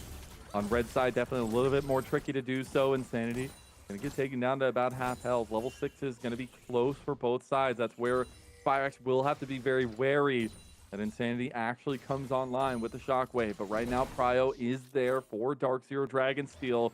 See if Kryra wants to move over.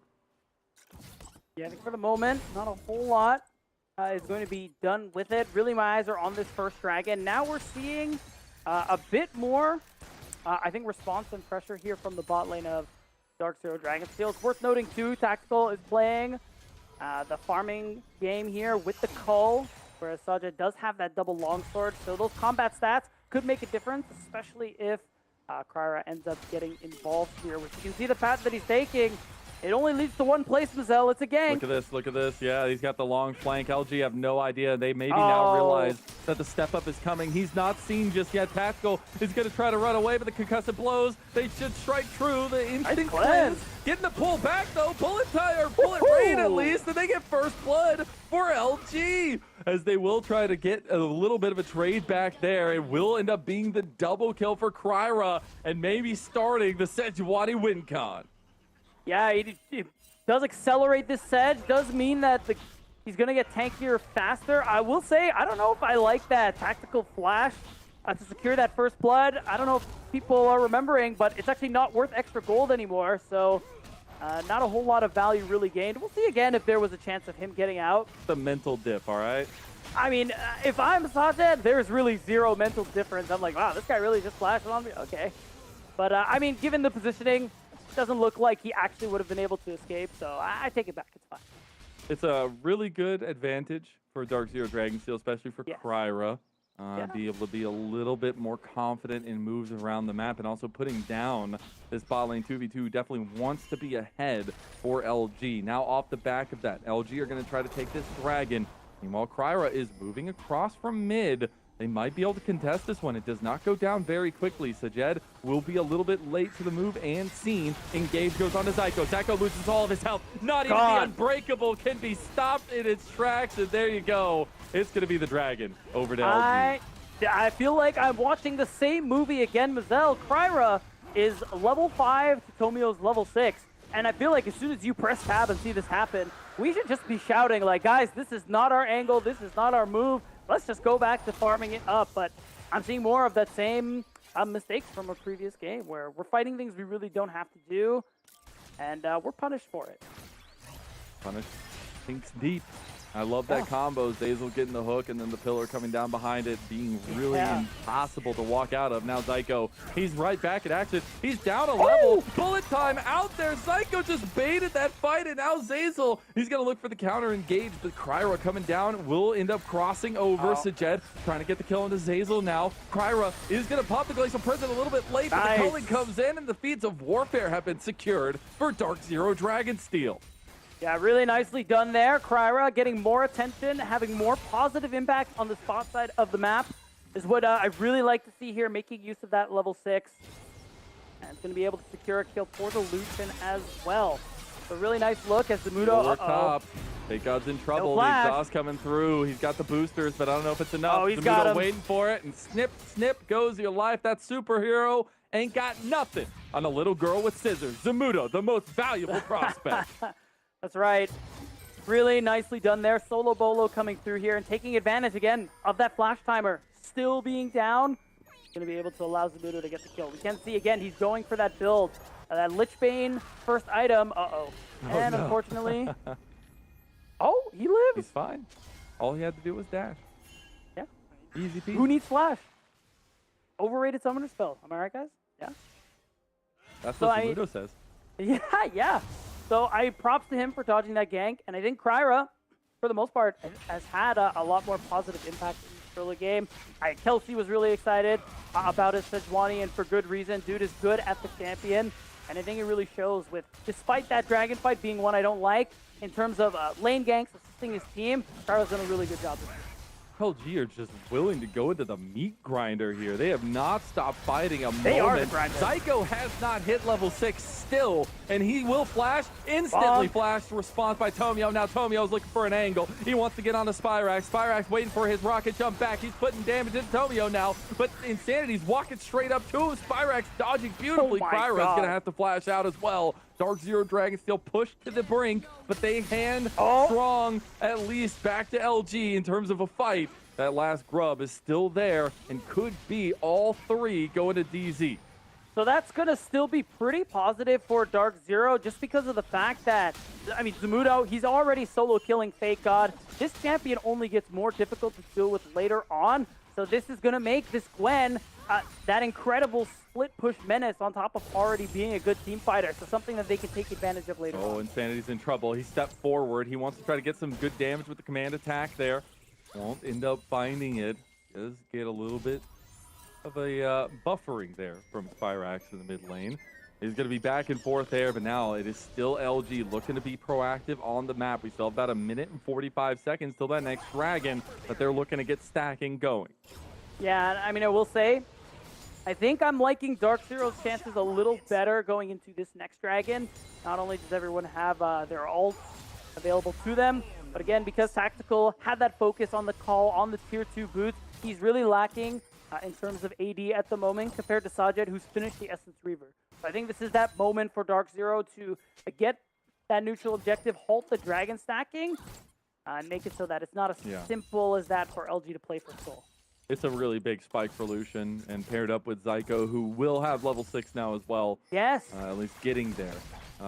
Will eventually have a lot of strength there in that combo. But you also have to think about those first items coming up for everybody. We already got the start of the tech for Zamudo. Does have that Lich Bane start like he always does. The Heart Steel will be there for Kryra.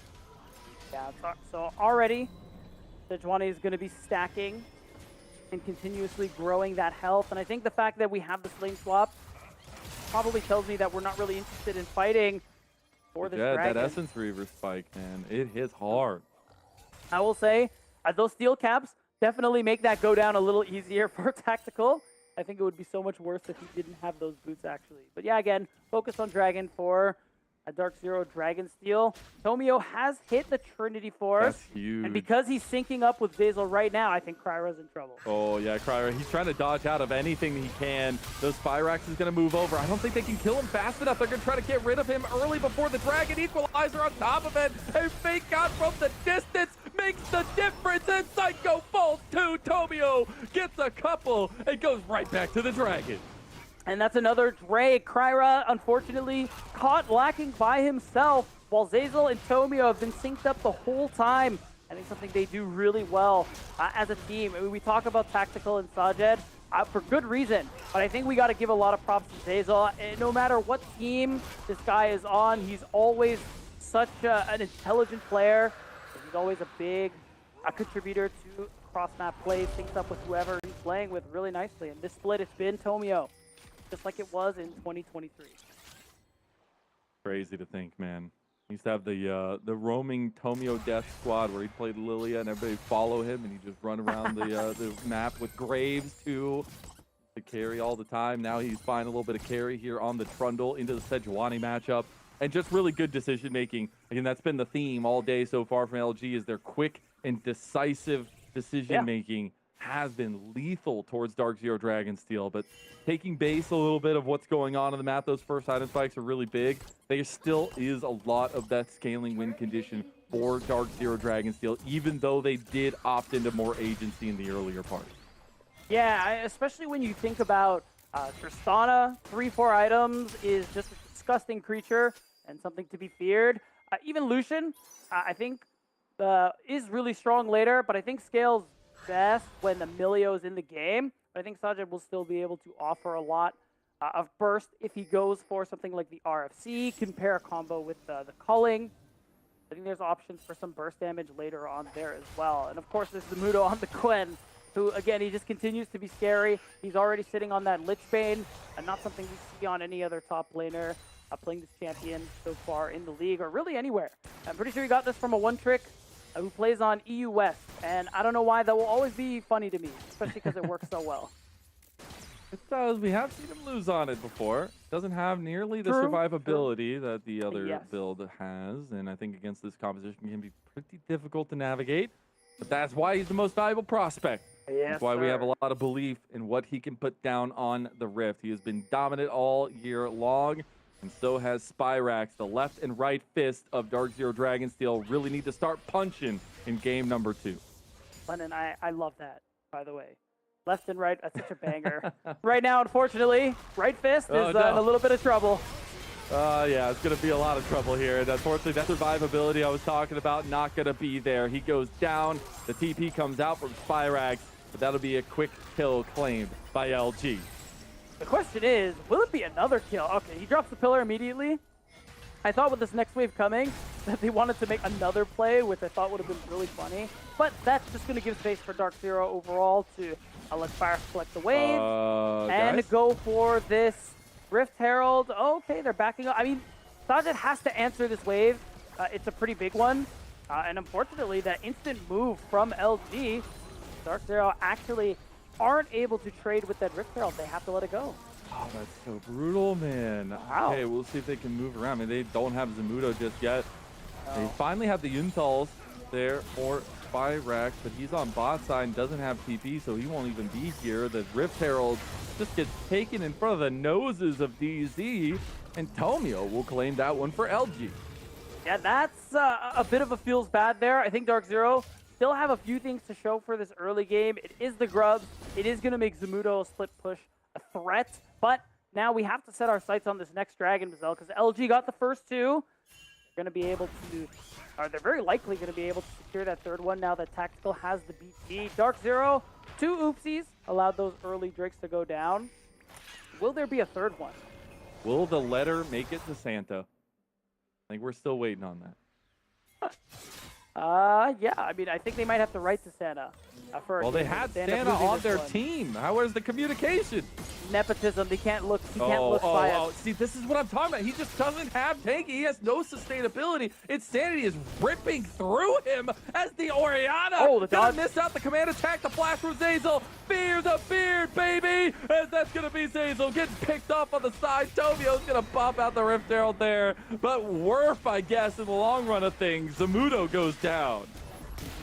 Yeah, it took a while, but at the end of the day, he's off the map, denied the opportunity to farm, and that turret is also not long for this world. And the fact that Kryra has to collect this next wave too, look at this. Tomio is just sprinting his way across the map, and him and the rest of LG already have the favorable position for this dragon. Oh, they try to take on Spyrax, yeah.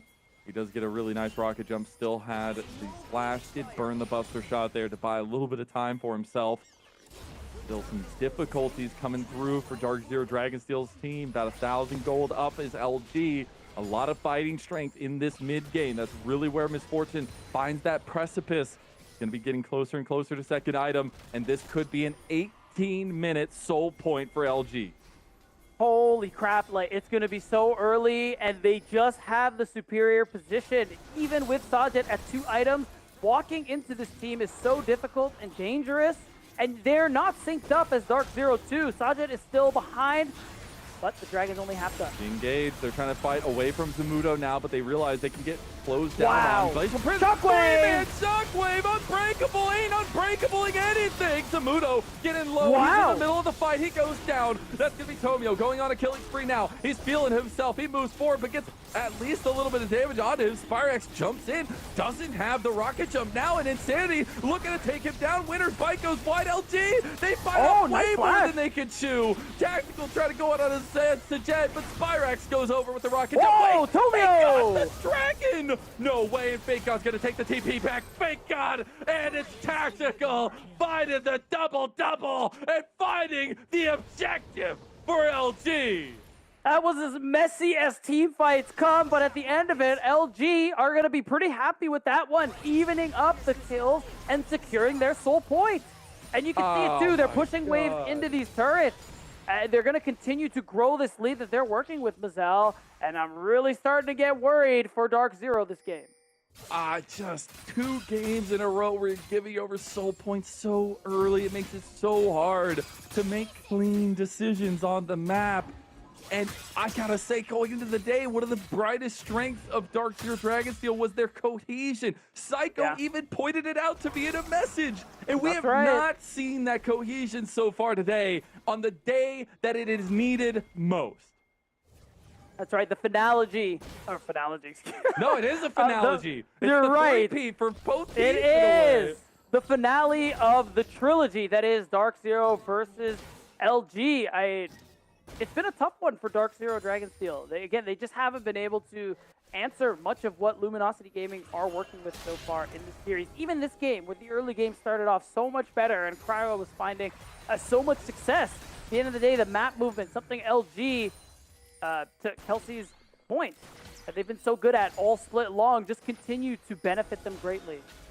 I wish if we had time to go take a look at how Tovio just walked up and stole that one. But now we have a little bit of proactive setup from Dark Zero to try to get this Scuttle Crab. They do get it, but it's still a long while till any objective comes up on the map. A lot of pick potential in the in-betweens. See if that does come to fruition here. Right now, seeing that focus from Dark Zero, trying to maintain some control over this bottom side. We're a few minutes away from the Dragon, but of course, Otacon is up, available. It's a double marksman composition, even with the Gwen. Right situation where Luminosity are not paying attention. You can sneak this objective away very quickly if you can all form up as a team. But I mean, again, this ward that is missed, gonna give LG all the info they need to know that. Well, they're not actually doing this objective right now. There's nothing else to worry about, so they're gonna use their power to really push aggressively into Dark Zero's side. Dragon setup is already the name of the game. You can see how tense this setup around the river is. Dark Zero Dragon still, they want to try to get this prio in mid and bot and keep their lanes pushed. Be able to move over. They have TP from Zamudo, who will try to keep pressure in the side lane. Right now, he has TP advantage, but when the Dragon comes up, that will no longer be the case. So right now, it's just going to be about whether or not they can look for a fight and take advantage of that timer right now. Again, Otacon is up, so if they find that angle, it could be beneficial for Dark Zero to turn this game around, but so far, it's seeming like that it just simply won't be the case. It's just going to be this ping-pong of vision game right now as we're trying to finish up our second items, I think, across the board for the most part. Zamudo has a death cap, more of an expensive second item, but it does mean when he all-ins like he did in that last fight, it is going to be very potent, very powerful. Or maybe, if he gets the all-in on Fake God, who is flashless, that solo kill would actually do wonders for Dark Zero and an objective fight. Now we see second items really coming through from Jordy. Almost 3 items for Sajed, by the way. Yeah, he's on actually this going nuts. Lucian. Would be really, really strong with that one. Went with the Lord Doms as well second to be able to chunk through some of these tankier members. Really starting to look at what these item spikes can bring to the table here. That Rabadon's completed for Zamudo as well. He's going towards his scaling damage dealing potential. Right now, you can see the hourglass. A Dragon is coming up in 50 seconds time. So as Zamudo said, Dark Zero, they're playing on that mid wave right now. He isn't anywhere nearby, but he has the teleport to work with if it comes down to it. And as mentioned earlier by you, Mazel, Fake God has a teleport as well. So this is going to be a 5 versus 5 no matter what. So what's the pick that Dark Zero are going to be able to catch? Maybe it's Tovio. Getting caught. That's not the place you want to get caught. He's so tanky, though. He was able to get out of there. He's completely out. Did burn his flash, but he can absolutely still stick in this fight as he heals off of the wolves. Jungle privilege at its finest. He didn't even need to use that subjugate as well. So if he gets engaged on again, he can ult Kryra. He can keep himself even tankier to allow him to survive. So really a lot committed, but nothing gained for it. DZ, they lose a lot of their tools before such a crucial objective fight. Oh, they're still walking up too. Psycho doesn't have the unbreakable. Look at Zamudo. Zamudo might be the difference maker, the most valuable prospect. This is the time. They have to show that off. The Dragon can just go down. They engage on a Kryra. Kryra's going to go down. Kryra flashes away as the unbreakable buys so much time, but Psycho will not fall in the end. Zamudo tries to find an angle onto Tovio. He gets flashed on by Zazel. The needle work not going to be enough. Spyrax looking for his own resets. Both the solo lanes have gone quiet, and Spyrax will be gunned down in the line of duty. LG wiped the floor with DC, and they're gonna take the Dragon Soul. All that for a 1 for 2. Zyko even lives with 5 HP, but at the end of it, it's a big win here for Luminosity Gaming, not just in terms of kills, but they have now secured the Dragon Soul. With Zamudo and Spyrax down and TP list, it also means the Otacon is surely going to go down as well, because Kryra is just not in a position to steal it. LG find a massive advantage here in Game 2, just like in Game 1. I gotta say, the left and right fists are looking like a couple of broken knuckles here for Dark Zero Dragon Steel. I don't know if they didn't have the punching technique right or what, but it is looking brutal out here. Not able to find that cohesion that has been the namesake for this team all split long, even through the different adaptations of this team. It has still been one of the biggest strengths, and now we see LG taking full advantage of that. Yeah, and this Luminosity Gaming team, again, we lovingly call them those LTA rejects, and the fact that they as players not happy about the fact that they're back here in Tier 2, but they want to win their way back up. And how you do that is by proving yourself against everyone here and proving that you don't belong in Tier 2. And Luminosity Gaming, again, for another split in a row, proved that they don't belong here. Gonna put the towers through their paces here in the mid lane. And I know we mentioned, Insanity might get caught here. I don't know if that's the engage you want by Kryra. It's not. I know we mentioned a lot, but it's one of the funnest stories to cover over this last little bit is the fact that the majority of these members for LG weren't here during the reign of Dark Zero Dragonsteel, right. formerly Dragonsteel, formerly Maryville University. And they did have those back-to-back wins across at least the three of them. Fake God, Tomio, and Zazel. They won with Cloud9 Challengers. Then they won with the Skies in their first split in the league. And then they went on to Greater Pastures. They went on to gain that Tier 1 experience. And now they have that moment at the end of the year to reclaim that spot in Tier 1. And if they keep playing like this, Mazel, they very well might get there. It's a long way there. But if they can keep up, is what I'm saying. And so far, they've been keeping up pretty well in this series. Oh, I think we have. Well, need to work down on the tactical. They realize he might just be dead to rights. Nice He does still have the flash. They return on this. Could be huge. Bullet time is still waiting as he goes through it. They get stunned down. Stopped by the Glacial Fisher. Tomio could just go down. Tomio finally gets shut down as Zamudo takes him out. The other side of the fight, though, Sajed is locked out. And now DZ, they've overextended. They put their hand in the cookie jar, but all they felt were teeth. And it's lynched onto their hand and taking a double kill for Insanity.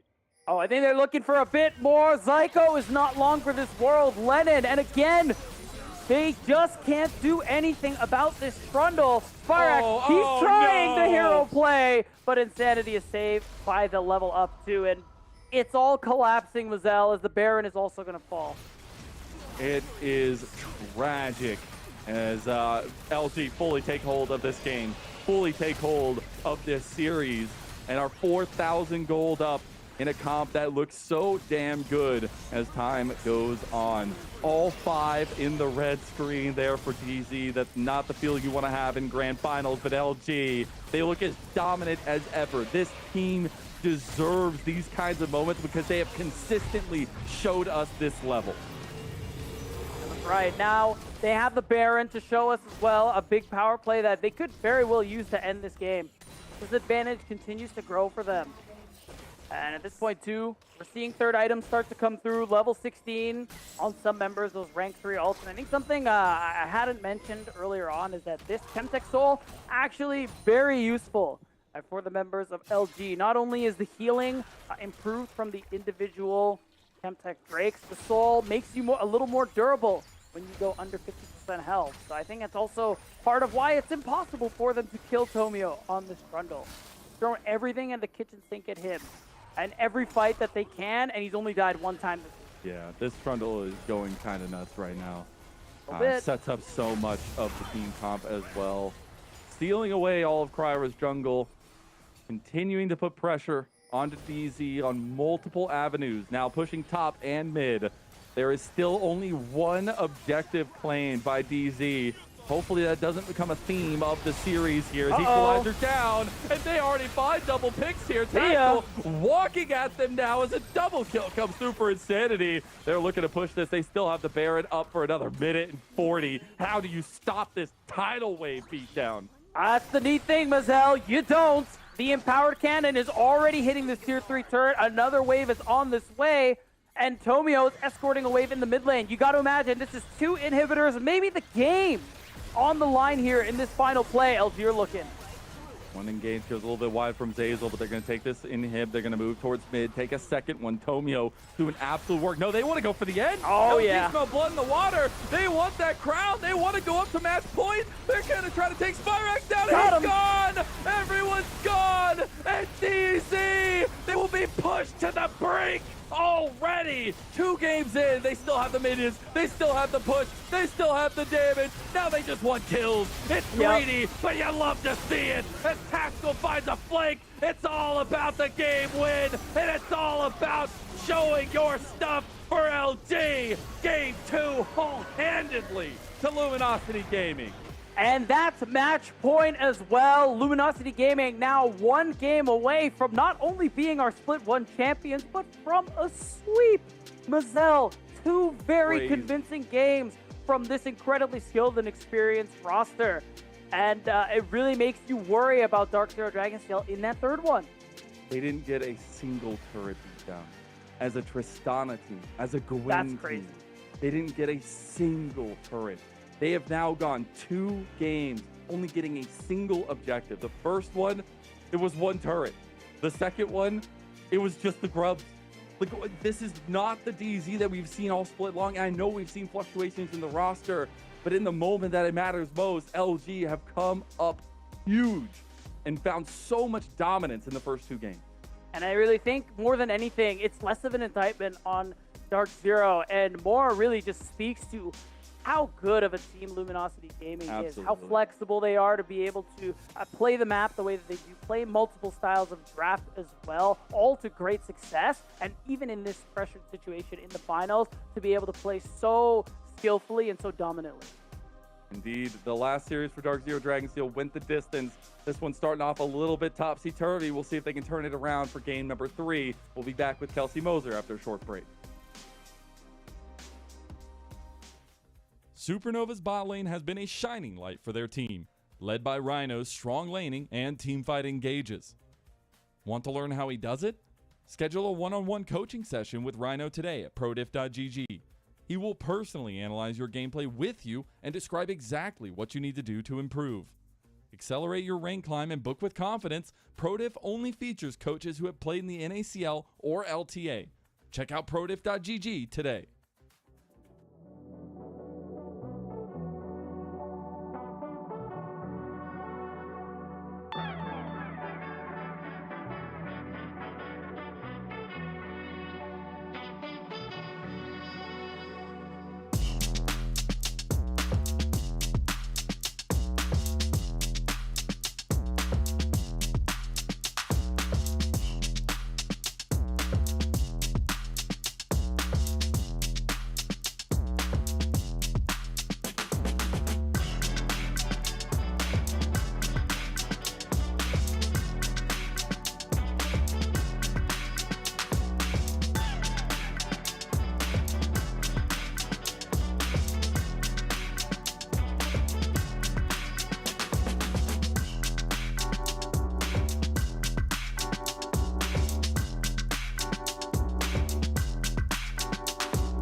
Levitate's standout play on carries like Kaisa and Jinx builds on his Rookie of the Split performance in the 2024 Summer Split. Want to learn how he does it? Schedule a one-on-one coaching session with Levitate today at prodiff.gg. He will personally analyze your gameplay with you and describe exactly what you need to do to improve. Accelerate your rank climb and book with confidence. Prodiff only features coaches who have played in the NACL or the LTA. Check out prodiff.gg today.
Welcome back, everyone, to NACL Split 1 Grand Finals as Luminosity Gaming take a 2-0 match point lead over Dark Zero Dragonsteel. I'm Mazel. I'm joined by Beatdown Boulevard and Kelsey Moser. As what a game number 2 it was. I know you were talking about it before in the break, but Kelsey, it just looks like LG are on their P's and Q's today. Absolutely. I think they're completing basic level macro, you know? They're just doing it correctly and way faster than Dragonsteel. You can telegraph it, okay, 30 seconds to a minute before an objective spawns. We're on the opposite side of the map and we're diving the enemy solo laners so that when we rotate to the objective, we play retake and it's 5v4. And they're doing it every single time. You can predict it like clockwork, but Dragonsteel just are not reacting fast enough, or they don't expect it to be that tight on the rotation turnaround, so they think they can get a trade out of it, and it's just not working out for them. Yeah, I also think it's these team fights, especially looking back on these replays, while well executed from LG, I feel like there's a bit of think there from Dark Zero, because something that I'm seeing a lot, especially in this game, is that it's either Spyrax or Zamudo kind of going in one at a time, but every time one of them is in, it feels like the other isn't, and there's already a numbers advantage by the time both of them end up getting involved in these fights. So I think that kind of desync is also making it really hard to take advantage of what we feel Dark Zero's strengths are. It is these players, Zamudo and Spyrax, but if as a team they're not able to enable them well, those advantages don't really matter. And it speaks highly to LG's strategy coming. They had a lot of time to prep, obviously, coming into this one. A little bit of time to watch that series yesterday and figure out what could work for them. But it's really about how they've honed in on those win conditions of DZ and struck them out, right? Like, there's a reason why Spyrax and Zamudo were the 1 and 2 and the most valuable prospect running. And, you know, being able to kind of make them non-existent in a lot of these games in these moments, it makes LG look that much better, and the execution of the strategy is effective here, Kelsey. Yep, I think we should definitely just expect that. I think one thing to shout out, because we have talked about Spyrax, we have talked about Zamudo a lot. It's not like they're getting, it's not like Fake God and Insanity are getting completely bailed out by their jungler or anything, right? Yeah. It's actually Kryra who is super proactive on the map, making ganks happen at the expense of his own farm, and you still had Fake God make it out of that outplay. You still had Insanity just doing extremely well in his 1v1. So, you know, while we've been talking a lot about the strength of the solo laners, it should be noted that Luminosity solo laners are performing extremely well here today. Yeah, they've got something to prove here, regaining that crown beatdown.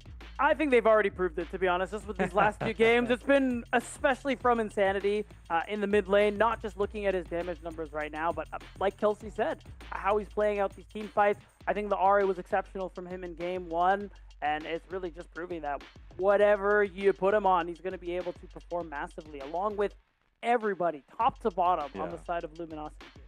I just cannot believe that we're sitting here with 2 games played from Dark Zero where they only got 1 true objective in both games. Oh. And that is just such a wild factor. So I gotta say, for all the DZ fans out there, you know, me included, give them your in this energy. Situation, like, put your hands up. Kelsey, please tell, like, this can't be how it goes down. This cannot be how Dark Zero Dragonsteel season ends. I mean, I did favor their draft in the last game, so that should indicate. Here we go. Okay.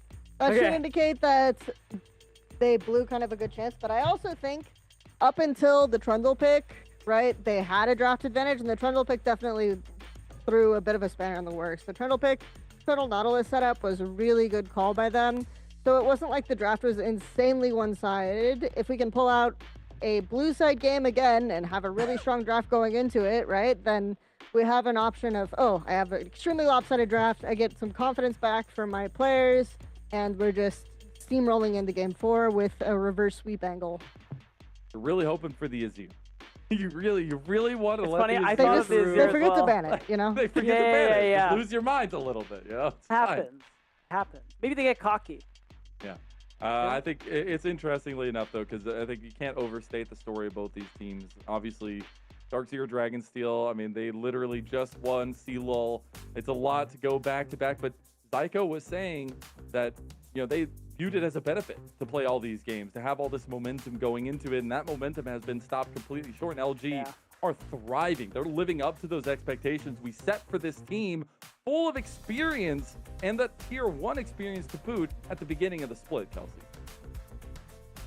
Yep, and as we heard from our producer, thank you very much, Dragonsteel have selected red side. There we it did is. talk about this a little bit before. It's just as the series goes on, you start to see some of these prio picks fall off the board, and red side, the ability to compositionally counter your opponent becomes more powerful. So that is coming through here on the game 3 side select. So we'll see if they've got some flexibility, if they can do some counters. Maybe they saw, oh, that Trundle pick was really smart. We can do stuff like that as well, you know, coming into the red side and picking out something that will counter, throw a spanner into the works for Luminosity's draft.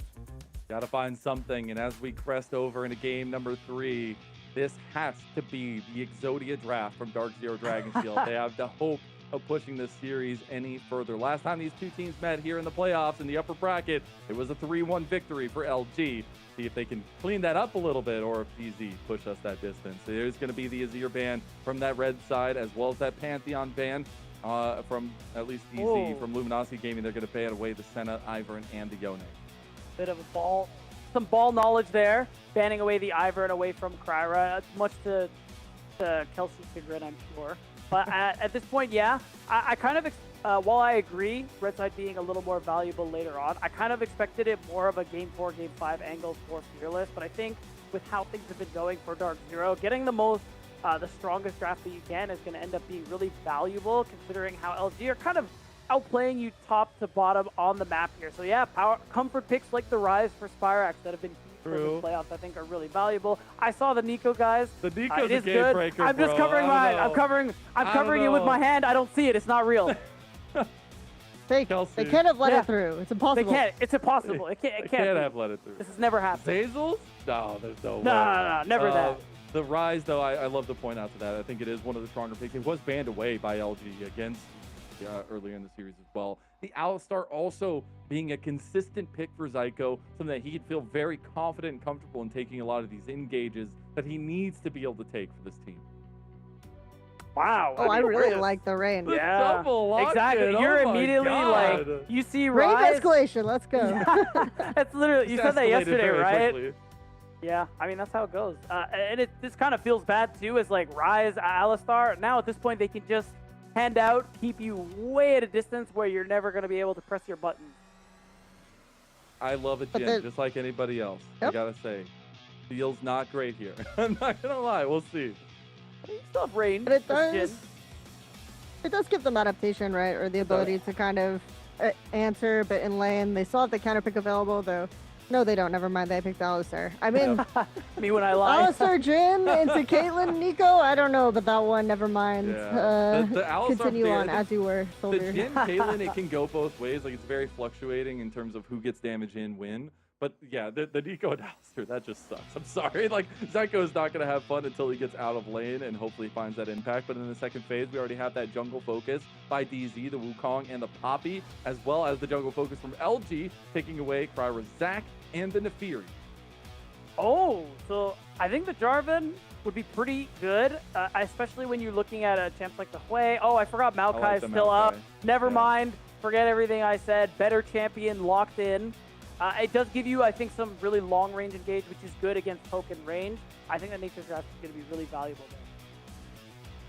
Yeah, and like they aren't very mobile champions, the Hui and the Caitlyn, right? So it's very difficult for them to get out of the way from the Maokai ultimate in that setup there. So I think definitely answering the pivot. They started out with the Rise Alistar as a low range setup, but then they said, "Oh, I see where this is going, right? we need to bring out the global ults, you know." Yeah. This pick from Zamudo has to be the be-all, end-all. Like, it has to be Zamudo, a game breaker here, because I'm looking at this comp from LG.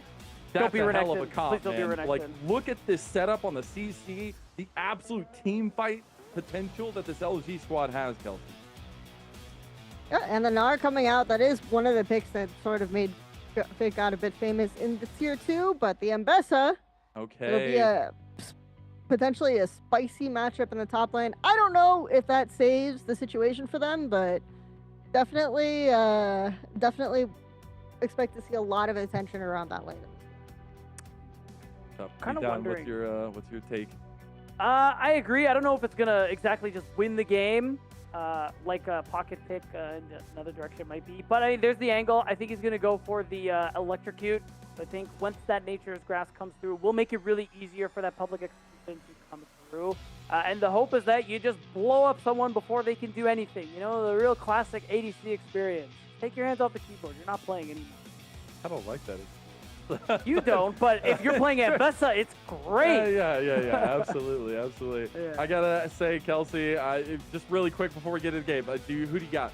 One side going into this game. I think it has to be the 3-0, but Maokai, no! a lot of pressure on Kryra, can definitely make it happen. All right, Kelsey, we'll see you after the game. We'll see if we get another one, or if this is a 3-0 for Luminosity Gaming. The Kings are back in town, and they want that crown to rip off the head of Dark Zero Dragonsteel. We'll see if they can make it so, or if that comeback, that reverse sweep starts now for the most legendary collegiate organization in North America. Game number 3 kicking off now. Yeah, guys, remember, don't let the 3-0 happen. Us on the desk, we put our hands up. We gave the energy. You guys have seen Dragon Ball. Come on, give your energy to Dark Zero. Give us a 5-game series at least. Don't let them go down quietly, but we'll see, because I'm agreeing with Kelsey's assessment on LG's comp. It's quite good. It's quite good for a team that's been quite good all year long. The only loss they had was to this squad when Yuji was a part of it.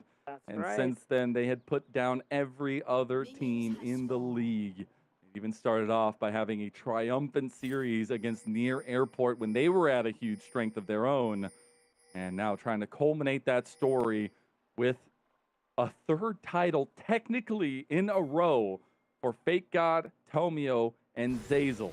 After having won with C9 Challengers and Disguise, then going off into the LCS, and now coming back into NACL. Now, looking like they are coming back again to take their crown back. Thank you very much, Dark Zero, for holding it for us. But we're here to take it back. Kept it warm. Yeah, very kind of them, really, when you think about it. And overall, we'll see. Dark Zero definitely have ways to be able to play out and execute this game. It might be a little difficult for them, but Zamudo did go for the electrocute like we predicted. So it does have that opportunity to one-shot either Fake God when he's mini, or some of the squishier, not-so-mobile members of LG's bottom side of the map here. You have Sajid to set things up with the Jid as well. There are definitely options, even if it's really difficult. I'm looking at these lanes. Don't look too hard. Not going to be a good time. I'm really looking to Kryra to try to get some bailout going, but on the Maokai, it can be difficult to find impact. I do think there is possibility, obviously, and we'll see exactly what the junglers want to do when they're pathing the opposite sides. With Kryra definitely leaning down towards this bot lane to try to get them a lead, try to get them something. But getting these supports unlocked from the bot lane, I feel like is an important side factor to keep weighing in this early game.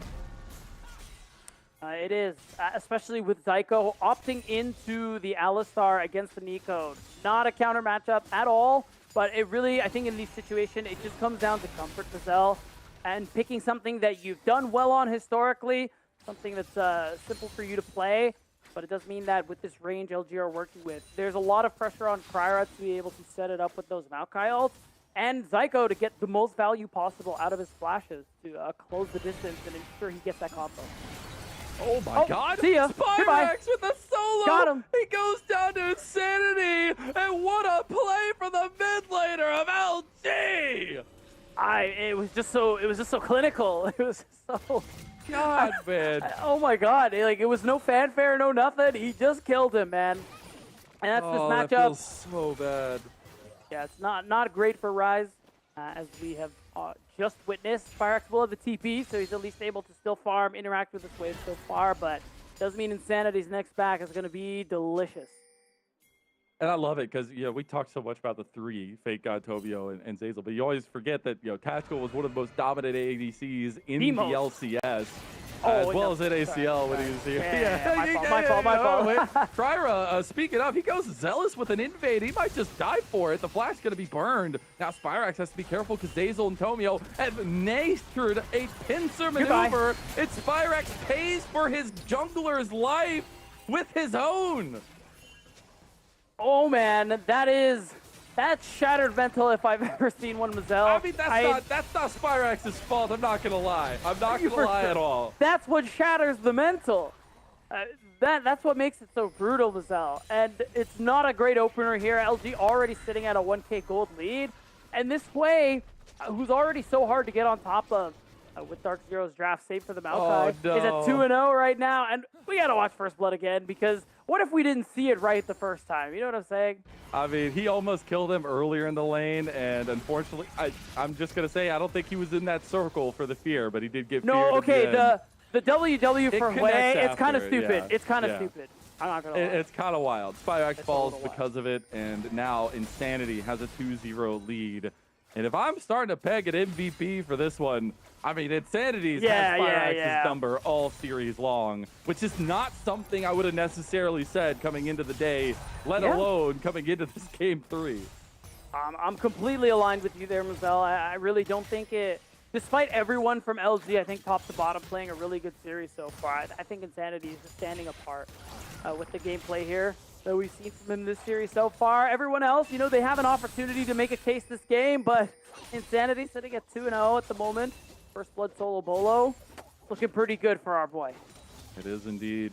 And like I was saying before, you know, we talked a lot about the championships for the other 3, but like Insanity was contesting that championship on Dignitas all that time ago, and now trying to show that he belongs with this 5 squad, him and Tactical, showing well that they do absolutely belong with this 5 squad. And that Dragon could just go the way of LG. Psycho looking for an engage. Realm coming in. Maybe this is the play. DZ trying to make a get onto Zazel. He's going to flash over the wall by a lot of time. Tomio going to have to exit the Dragon pit here with that installs impact. Will make it out alive. That Dragon should just go the way of Dark Zero Dragon Steel. And they got their first Dragon. Let's go. Dude, really nice find, actually, from Dark Zero Dragon Steel. As long as they walk away, don't lose any more. Remember, okay, yeah, they're going to walk away. Sneaky, man. That really scared me for a second. But nice angle there. Good of them to be able to force the flash out of Tactical. A good use of the Realm Warp there from Spyrax. Even though it's not a great game for Rise, the fact that he's able to close the gap with that ultimate, create that numbers advantage. Here's Dark Zero, that first Dragon. And if they're able to stack that up, all the better. Yeah, I mean, they do have a lot of stacking, scaling at least going for them too. Everybody but the gym. Unfortunately. And, I mean, you know, I'm Cryptid still in happy. place. Even though Spyrax is 0-2, he's still smiling in the cam. So, you know, at least the mental is still there. But really need to find a little bit of a precipice to stand on as Fake God is going to walk down Zamudo. About to have Meganar, misses the wallop. Zamudo might turn back around, try to get some damage on Fake God. Meganar coming through. He goes unstoppable, but can't dodge out of the stun. The wallop comes through. Fake God realizes he probably could have killed him, but Zazel's going to come in to help him. Fake God claims the feats of warfare off of the most valuable prospect. And again, Zazel, he is all over the map. This is exactly what Kelsey had noted too, that this was happening the first time these teams played against each other. The top lane roams from Zazel. The adaptation was to keep that away earlier on in this series, but now that Dark Zero have adjusted, it's LG again staying ahead of the curve here with these constant adaptations.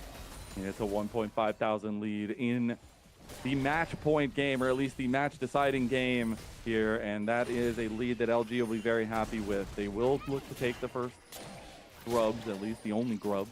Thinking maybe they might get 2 with a little bit of pressure from Kryra, but they will just be left to their own devices. Should be able to get all 3 of them. I will say level 6s have been to Kryra. I want to see him be more proactive on this Maokai now that he has the Nature's Grasp.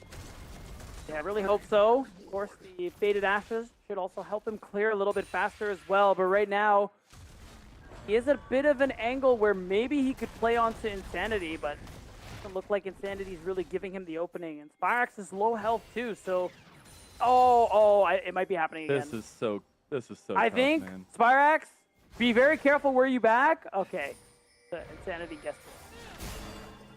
But Spirax is going to be able to come back with the TP. Cryra, don't do it. Cryra's like, I want to go. No, I want to no, go. he's waiting for the TP after. So I think he's going to start Oh, this assault. insanity. Okay, he's definitely overextended here. Oh, he flashes. He tries to flash over the kittens. Unfortunately, he cannot do that. That does not work. The kittens are too long. As he's going to try to get some damage back down, he should get traded too. Also misses the last ability, and Spirax will be jettisoned right back into the game with that shutdown. That has got to feel really good.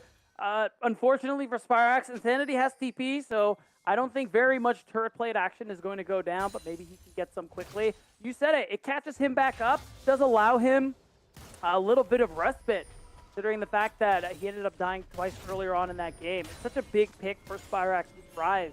So making sure he's being kept in this one, really important for Dark Zero this game.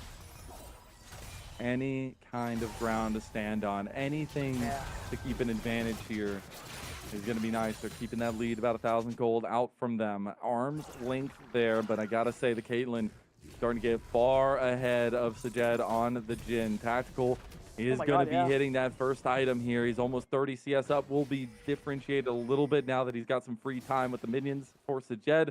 But Yuntal's completed already for Caitlyn. Can absolutely have strength in any engage you take, and especially now that Dragon is a minute away. Right, Dark Zero, they got their first Dragon so far this series with Zell, but how about their second one? Wouldn't that be exciting? Might be the potentials for a Dragon Soul coming their way. I think something they would very much need to be able to complete this game. Because while they do have scaling elements on their side, I'm kind of leaning more towards LG, especially with how good their vision game has been so far. I think there will just be more opportunities for Zazel to be able to find these flank angles, and as Nico, those are exceptionally deadly.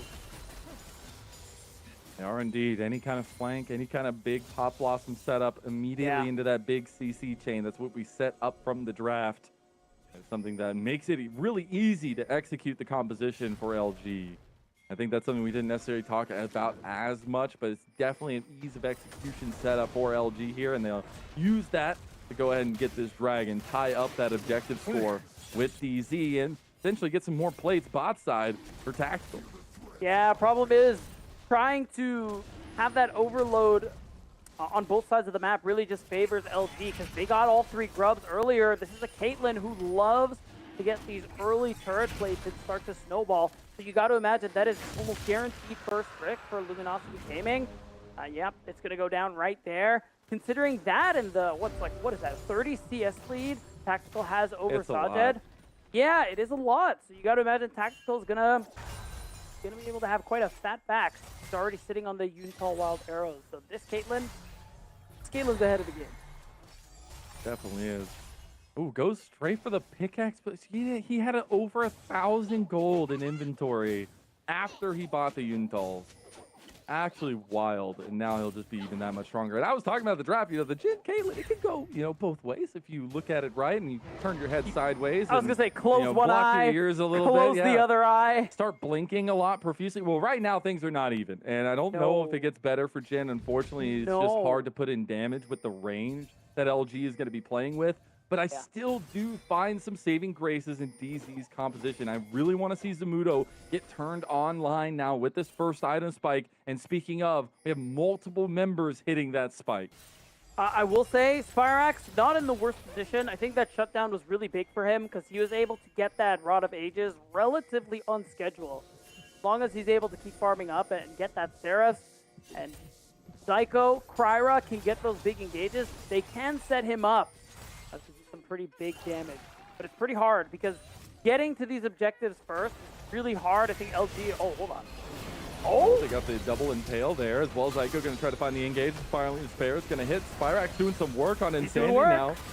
I think Tomio might have the front line here as Curtain Call is going to be opened up. Tactical not really finding an angle. Going to miss a lot of those Curtain Call shots, but hits on the Tomio. Still a lot of ults used. Most important for me is that Zazel is still holding on to his. So I think, unless Zamudo tries to make a TP play, hold on a second. Okay, Zamudo's in a little bit of trouble. He doesn't really have a health bar to work with, but does have a little bit of healing going for his own. That is all she wrote on bot side's fight. That will be the ultimate used by Fake God. Yeah, I mean, Fake God uses the ult. He's not going to have it back next time he goes Mega. There's an opportunity for Zamudo to get this next wave in back and then TP to secure this Rift Herald if Dark Zero really want to play for it. It's tough though. Zyko, he's lost most of his health. He doesn't have his ult. If they're going to make a play like that, Zamudo already back. Oh, but if he gets the kill. Zamudo is going to use it. Oh, tries to get the fade away with the boomerang. Both top laners bleeding, but neither going down. Yeah. Now, oh my god. They both lived at sub 100 HP. That's all I'm going to say. And this is pretty big there for Zamudo. Again, that burst damage build that he's going for with the electrocute. That's the power of it. Surprising amounts of damage. Now the Fake God won't have that Gnar ultimate up just yet. Maybe that's an angle Dark Zero can play with going around this next fight. I mean, the Rift Herald is coming up. Both teams fully positioned around this objective. The Dragon up at about 2 minutes. Whoever wins this fight could either trade for that Dragon or at least go over to it. LG are going to start it up now.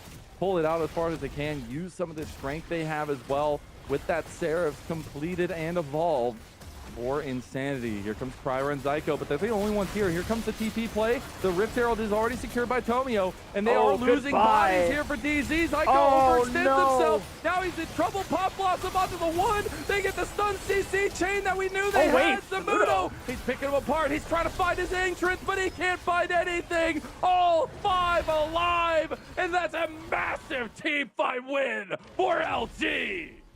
Team fight win. The only small downside is that LG looks like they weren't able to actually grab the eye of the Rift Herald, focused on the team fight, and at the end of it, I think they're very happy with that one, Mazel. They got multiple kills. They just keep building these advantages in terms of gold, and this game's only going to get harder at this rate. It is. We're going to take a look back at this one. Tomio has been brutally honest with these smites. He has been consistently getting the better. He really has been, and he's also just been playing out this Skarner really nicely, really good uses of that ultimate to find multiple members. And again, we're just in another situation where Zamudo, he's all in there on his own, and to his credit, he's doing work. But where's the follow-up? It really is just him. As, yep, there goes. Any second now, and goodbye. It's fine. He got it. You know, he got it really is fine. That's the thing.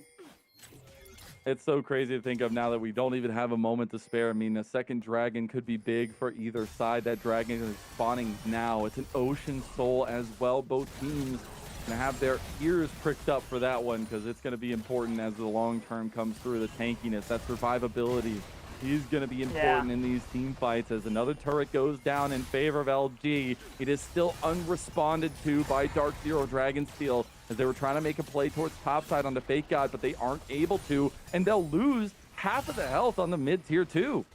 And again, the map movements, they're really quick. I think the defense is coming through here. It's Zazel masquerading as Tomio because there's no vision on that bot side, and seeing him, they can't be 100% certain if they can make this play here.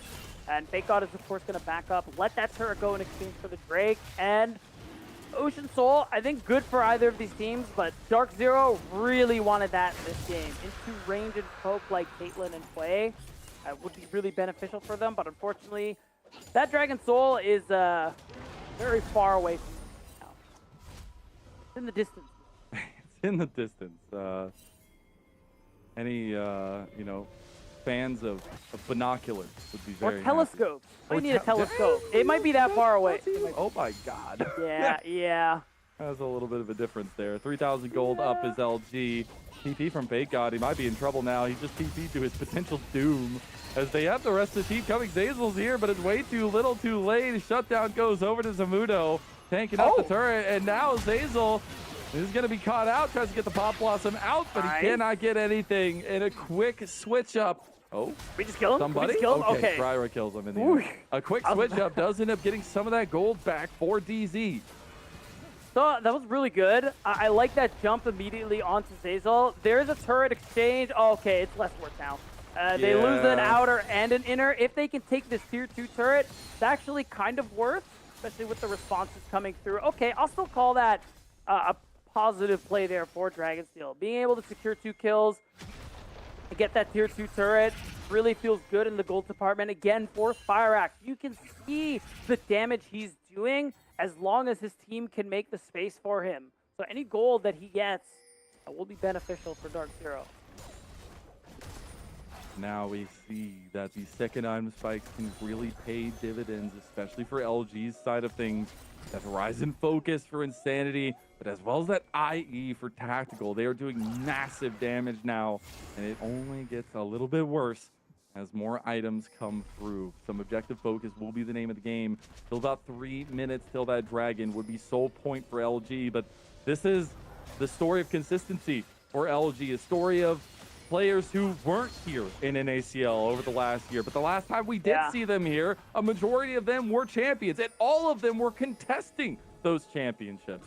And I think it's really important to factor in that they were not here during the rise of supremacy of Dark Zero Dragonsteel. Now that they're back, things are looking a little different.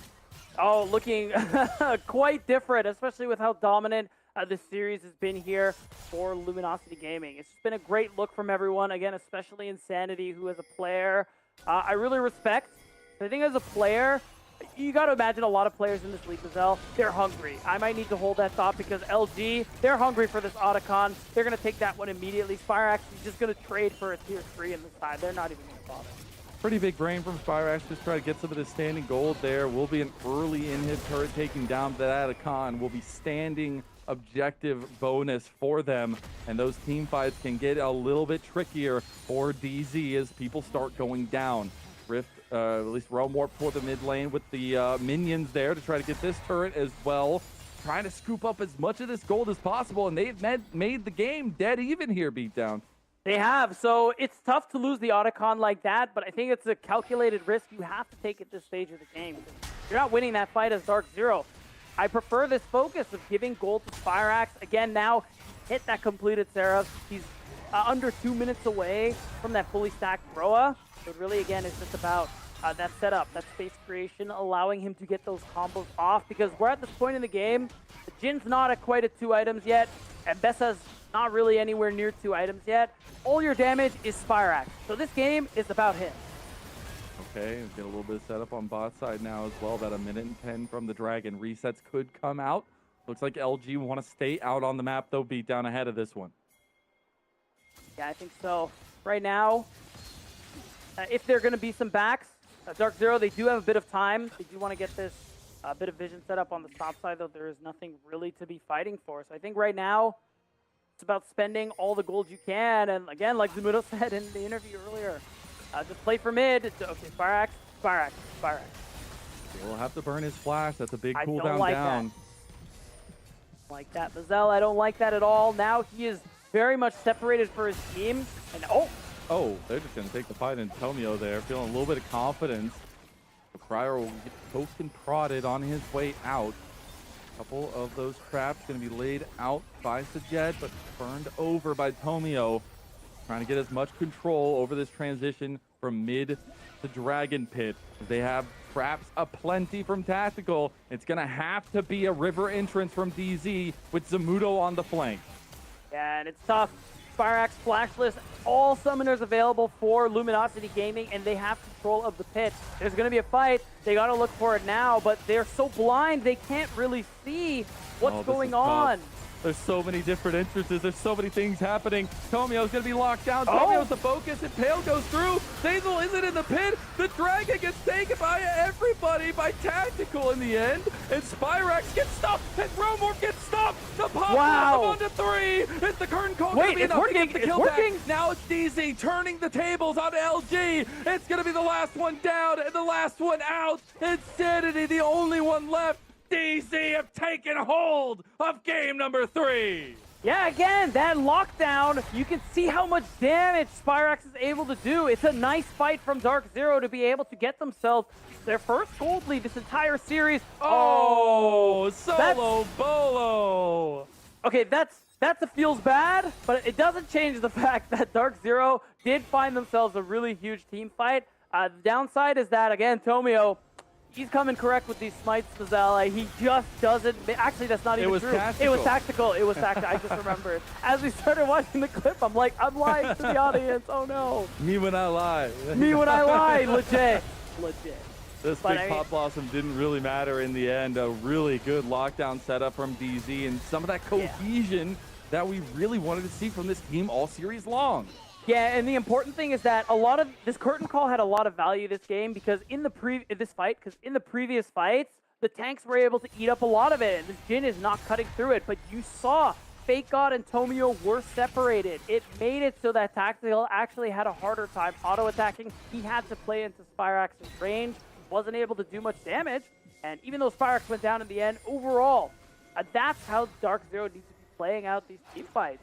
He needs to break up this formation to allow Spyrax and even Sajid to be able to have that impact. Be brave, as some would say. Sure. Be like lions, as other would say.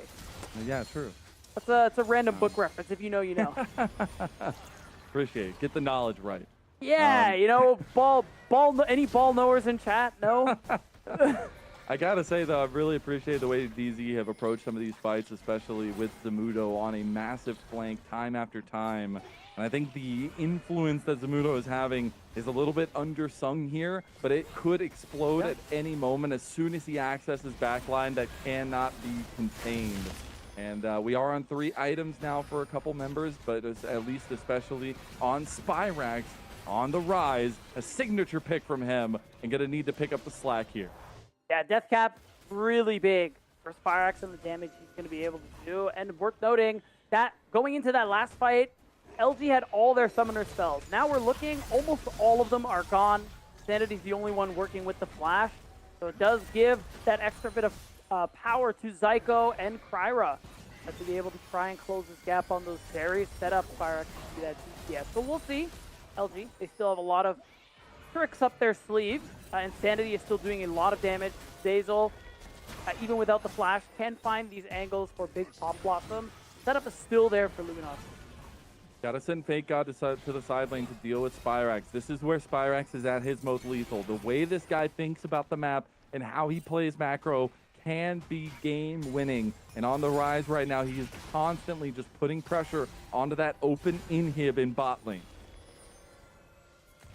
Right. Fake God, he does have the TP, so can match a move from Spyrax if a fight ends up playing out. But for the moment, they're kind of slowing down as Dark Zero are the ones pushing LG into their sides of the map, approaching their base. One last tier 2 to take, and they're going to go for it. We're a minute away from this next Ocean Dragon. They go on the Tactical. They had Zazel right there. Look how much damage Tactical does to Zamudo. Insanity goes on a killing spree. And now DZ have to get out. They do get slowed a little bit on the back end of it, but they lose so much pressure from that top side. Meanwhile, they're trying to regain some of it with Spyrax pushing bot. That gets a ambitious play there from Zamudo, but a great read from Zazel. Again, he's just been all over the map this series, recognizing where the fire is hottest, and he's able to help the team respond. And this numbers advantage, it's the perfect chance for a Baron take to come through here. So Luminosity Gaming, they're just going to fully send it. I mean, absolutely. Oh, Tomio's just going to go for the fight. Double tail instantly out of it. It goes Zyko. Curtain call opened up, and Zyko is the bait. Zyko will go down, and Tactical looking to go back onto the Baron potentially. No, LG will back away from it. They will try to get set up for this dragon. It would be the Ocean Soul.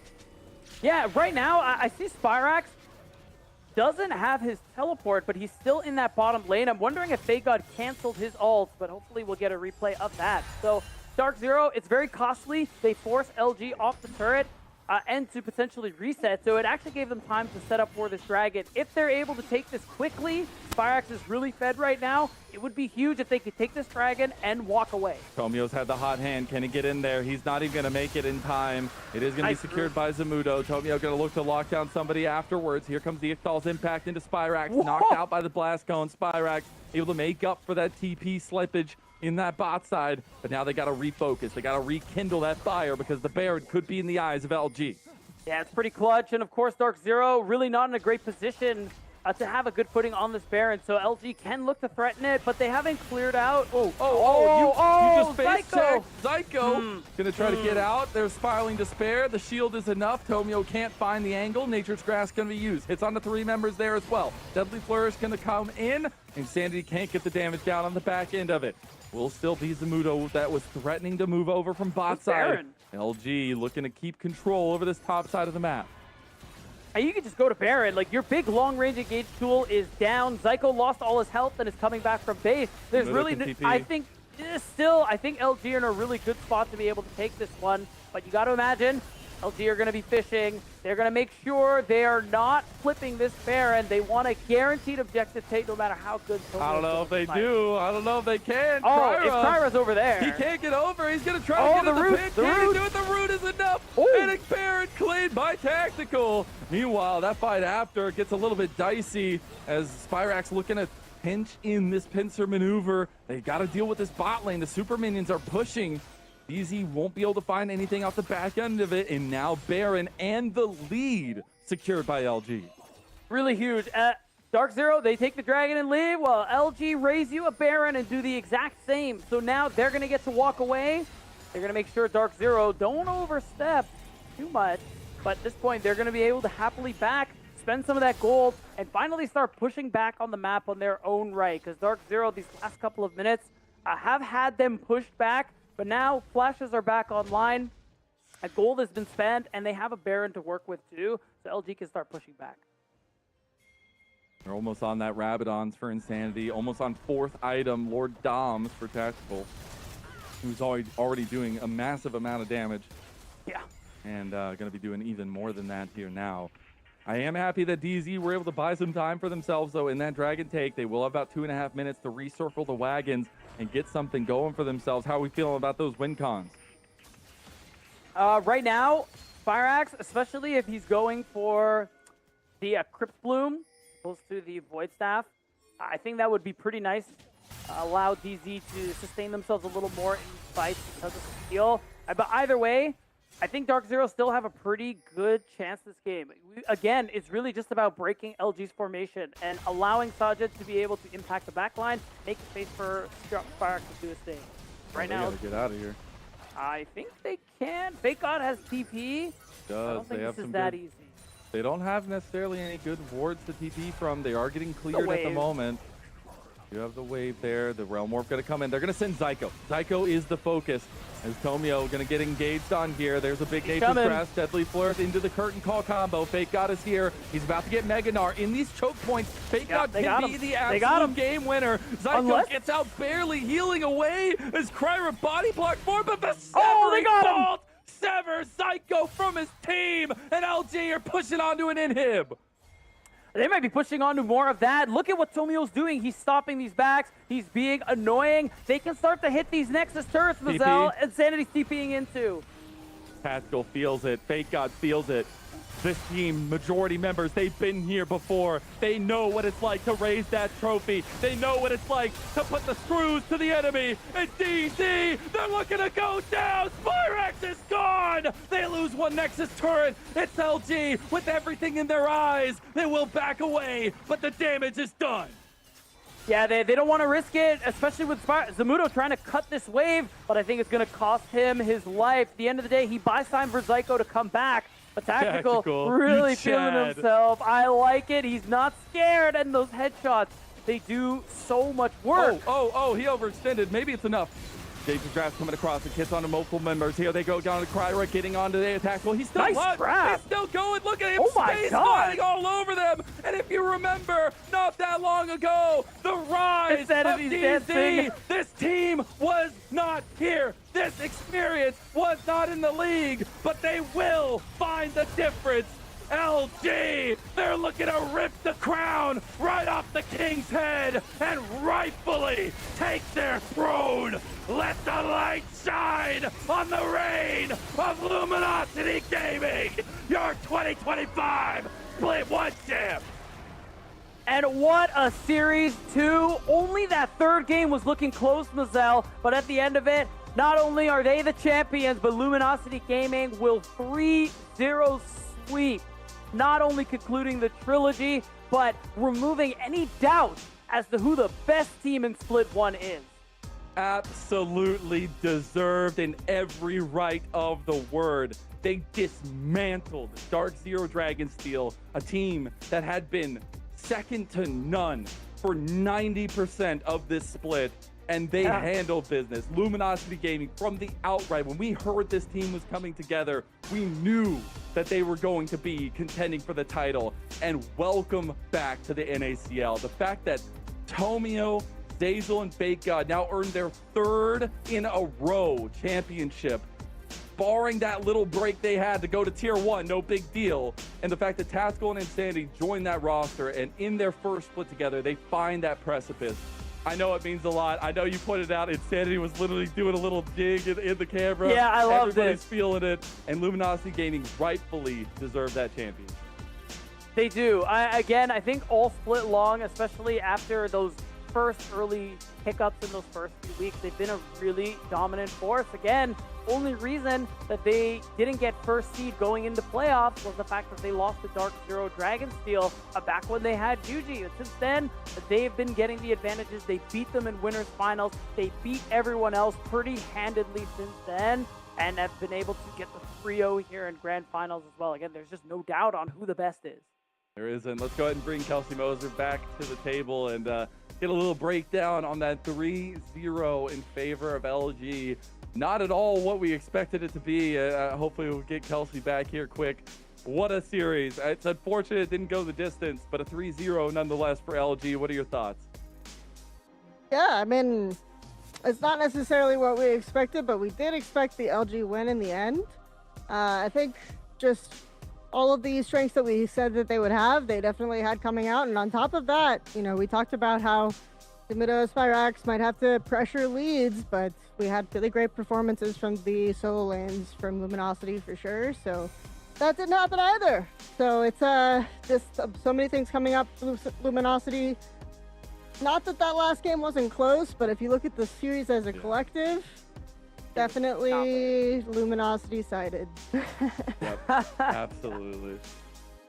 In a lot of cases, it wasn't even close. I think it was just really good decision-making across the map, really good approaches with the strategies they wanted to pull off. I think the drafts looked really good from LG side all along. I think they were getting a lot of what they wanted, right? We talked so much about that 2v2 in bot lane, leading out so much pressure on the map. But Insanity and Tomio, I mean, they absolutely gapped the mid-jungle combo, and I think that's so huge in this moment. Yeah, it was a really good showing, particularly for Insanity, and I'm just throwing it right out there. Like, he's my MVP for the series, because even moments where these angles and fights weren't exactly LG favored, he clutches up big time. Not only playing really consistently, but that clutch factor in team fights, obviously so very important when it comes to players, especially in the mid lane where we were putting so much praise onto Spyrax. We were all touting him as best mid in the league, and Insanity walks him like a dog all series long. And 2 solo bolos at the end, Kelsey. Insanity's putting up numbers. Yep. Oh, for sure. And I think this is his first ever NACL win. So huge shout out to Insanity for bringing that in. And 3-0, hell of a statement. They did better than last time they met. 3-1 last time, 3-0 this time. It just shows the improvement. Yeah, I think Insanity's journey as a player is really interesting too, because the first time I was familiar with him is when he played on Immortals in 2021 summer. He ends up getting dropped, couldn't find a team in LCS or Academy at the time, and he's a player like that. Drive is so clear. He played in Amateur for the first split of that year.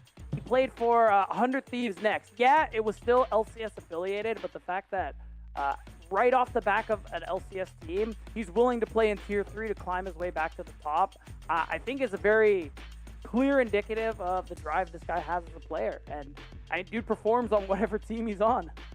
Yeah, I think that's the craziest part is some of the consistency we saw from these members. I mean, it's one thing to say, oh, we got that LTA, LCS experience, and we're utilizing that to grow and blah, blah, blah, blah, blah, blah. But to execute on it, to have that actual moment where we see consecutive growth from the squad over the split, it's been really impressive to watch. I'm really excited to hear because from the beginning, throughout all the interviews, right? This was the goal for this squad. So many times we asked Zazel what you guys want out of this situation, and what they said every single time, no barring, was we want that LTA spot. We want to be back in Tier 1, and we believe that we deserve it. And the fact that they were able to come handle business here, it just speaks to a lot of the drive, a lot of that motivation like you're talking about, but especially the level that all 5 of these players are playing to, Kelsey. Yep, absolutely. I think it's great to see just the willingness to repeat. And, you know, if you talk to some of these guys, they just really like playing together. I think sometimes that can make the massive difference is if to being able to win back to back and back and keep climbing back up. It just, this game sucks a lot out of you. It takes a lot to manage to accomplish these types of things. And then when you make it to LTA or LCS and you don't get the results you want, having the will and the drive to climb back, especially if you have to have full-time jobs. You don't necessarily get like the most insane salaries playing in this league. So you have to be able to balance your time, and sometimes just playing with the right people, playing with people you enjoy playing with can be the difference between wanting to make that run again or not. And it does make the difference there. As get a little bit of POV action. Cool as ice. Love to see it. Yeah, cool as ice. Easy peasy. I know it meant a lot for all these guys to reach that precipice and get that championship. So it feels really good to see them culminate that story. The upper bracket run made it happen. Usually we have all those crazy lower bracket runs in NACL, and LG just make it look simple in a dominant, and I mean dominant, 3-0. Yeah, I mean, there's really no question. It was great performances, again, from LG across the board. Really nice to see from them. And I'm really excited to see what they're going to be able to accomplish in that next split as well. Because you got to imagine when it comes to making it towards that LTA promotion tournament, when Austin's talent meet again for Split 2, talk about all the teams and players, I'm pretty sure we're all going to be completely aligned when we say, yeah, LG... They're making the promotion tournament, guys. And the crazy thing is they're flexing this hard, and the LTA spot isn't even until summer. So, you know, they just really want to make sure they stake their claim on what they're coming for next split itself. But it's been an incredible story for sure. And I know we're going to be picking up our MVP here sooner rather than later. But I think there's so many different ways it could go for this one in terms of who performed, especially in the end 2 games. But I got to say, what was your brightest moment throughout this finals here, Kelsey? I think some of it was just seeing how fast, I mean, this is a little bit nerdy, but just how fast the rotations were, you know? Yeah. You gotta get the dive into the next objective. Just how fast it was is definitely something that you strive for at the NACL level, and managing to consistently execute those was just, for me, the favorite part. I think if I had to pick just one, it was probably when they did the dive on bot, and then you're talking about, but Dragon Steel are going to trade for Rift Herald. Like, oh, wait, no, they're there. No, it's fine. Yeah. They literally walked all the way across the map and defend against it. Just really good decision making. And I think, you know, we can obviously talk a little bit in terms of what the future holds for this LG team, but I know they have a goal at the end. So if we took this LG squad right now from both of you, if we took them right now and put them in the LTA, how are they doing? At least, Kelsey, you start. Say again, what? Sorry. If we took this LG squad right now and put them into LTA, where would they be? Oh, that's difficult for me because I don't watch that trash league. Get him, Kelsey. Get him. You watch LPL like a real league fan. Yeah, no. I'm a Valorant coach now, guys, so it's got that going for happens. But yeah, I mean, I think it's hard for me to say where exactly they'd stack up, but I think every time it's fair to say when you make these runs, they, like, all of the players just get a little bit better, right? And I think that's something, like, you shouldn't expect the same thing from the squad as you might have expected from them the last time. I'm very curious to see where they would end up for sure, but that'll just be in our theory crafting, as we do have an actual award to give out. MVP of the series. Let's go ahead and drum roll it and see who ends up taking it away here. 3 games. Who claims it? The grand finals MVP. Surely there's only one split answer. number 1. Let's see who it is. Insanity. I mean, let's go. Insanity was just a GOAT today. There's really not much else to say. Everything we said, Spyrax was going to be able to accomplish today. He did it, and then some. Great laning, great team fighting. Highlight for me was definitely the Ari game in game 1. I think him and Tonio's slap. Yep. Good stuff. What do you think, Kelsey? MVP? No, I mean, Rightfully makes first perfect sense to championship? me. So, yeah, first championship, 3-0. Definitely took it to Spyrax from the game 1 when they had the 2v2 on mid, all the way through to the styling. Everyone else is dead. Gets the snipe on Spyrax before. Yeah, I got mine, guys. Yeah, I mean, yeah. I'm just saying that he made us look like fools. I'm not gonna lie. We were talking so much about the solo lanes, and Insanity just showed us up there. Incredible stuff from Insanity on the way as well. On top of it all, and just back to back good performances from our MVP of the grand finals. But honestly, this LG team is looking very spicy going into the next split as well. But also just thinking of what could be possible for a team that's already shown so much growth, at least so quickly. Hopefully, we'll be getting into the interview sooner rather than later. But besides that, do we have any parting words? Okay, no, we don't have parting words. We have interview ready to go. We'll talk about it afterwards. We don't have words. Words are not here. Zazel is going to be joining us. I'm so happy it is Zazel because it's a strong voice we've talked to so many times, and the winner of the grand finals here for Split 1. Zazel, my friend, welcome to the cast. Go ahead and bring him on. My man, you claim exactly what you set out to do at the beginning of the split. You told us in that first interview, you said the sky is the limit. You want to make it to finals. You want to make it back to LTA. You come off the back of now technically 3 championships in a row. I mean, it's just Fear the Beard season now, Zazel, or what? I mean, of course, to some degree. I am pretty fortunate that I have the teammates of choice. Actually, there was something you guys mentioned earlier on broadcast. For a lot of players like Fake God, Tomio, some of these guys, like they have options to play tier 2, but it really isn't. It's really dangerous to play tier 2 and not win if you're one of these players that just left LTA. So you have to be really picky. But then there's this dangerous scenario where you're really picky and you lose anyway because you choose to play. It is like, it was really important we win just to show we still got it. We might be a little old, to exception of Tomio. He's young and he's just maybe kid, a little dumb, but he's funny. But yeah, it's really important we win, and yeah, that was the expectation. I'm lucky to have the teammates to do it. I love it. I want to kind of ask you more about this series in particular, where, I mean, the expectation going in, a lot of us had you guys winning, and of course, as a player, you're always confident you're going to take the win, but were you expecting the 3-0 and the first 2 games going as smoothly as they did?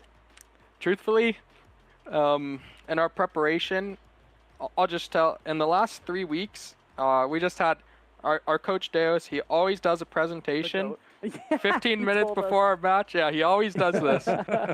It's hilarious. But our 3 weeks of scrims, we were 52-13 and win-loss. So 83%. But the hilarious part of that is, I think all but one of those losses were game 1. So we were actually going into today expecting to lose game 1. I actually told my team, like, all right, guys, we might lose game 1 anyway. What if we just like open all their best champions and give it to them? But they didn't. They didn't let me do that. Yeah, they locked me down 1v5 on that one. But yeah, I mean, we did not expect a 3-0, but we did expect a 3-1. Okay. Fair. Absolutely, and I do have to ask about some of those champion picks. We've been talking a lot about the NACL, and it kind of went unpicked in game 2. I was a bit surprised, but it came out in the game 3. So I guess for you, were you surprised to see it open as much as it was, just as powerful as it's been? Truthfully, no, because Zyko isn't much of a NACL player. He's very good at his best champ is Rakan, but he also likes to handshake melee matchups. So we had the choice. We still ban it when we think it's going to be really a hindrance to our comp, because at some point every player has to be like, all right, I don't care if I don't play this champ. They're making me play it. And I think he would play it then, but we kind of knew if it was just like a decent angle, he wouldn't pick it.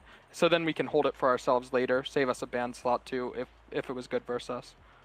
I like that, actually. Just playing mind games throughout. I got to ask you then, in terms of that bot lane 2v2, I mean, it's obviously been an incredible time playing with Tactical, and I know you've talked about him a lot. Did y'all have any special prep going into Sajed Zyko? Do you feel like just the culmination of the split has been enough to reach this point where you guys are just absolutely dominating 2v2s left and right?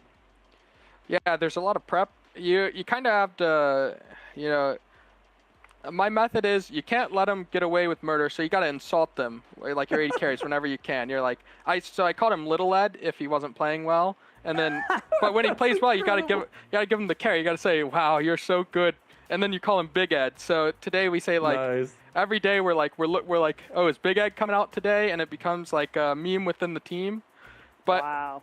The reality is we always knew if his lane phase is always great. We're not really contested there usually in NACL just because most of these teams don't play hard for lane. It's just scaling is really big here. But I always am comfortable that he's going to play well in lane. But where it really comes down to it is if we get Big Ed in the late game on the Caitlyn, and we did in game 3. So I think it's like needling to keep him focused. It worked. If I'm honest. Yeah. Yeah, I like it. I kind of wanted to give you a chance to talk about what it took for you guys to get here at this point in the NACL. Like, how often were you guys able to practice? And we kind of talked about it earlier on, where at this point in NACL, you know, it's tough to really make a lot and keep yourself going. So, how did you guys balance all of that? I do think we're fortunate that we're probably one of the only teams without a player in school or working.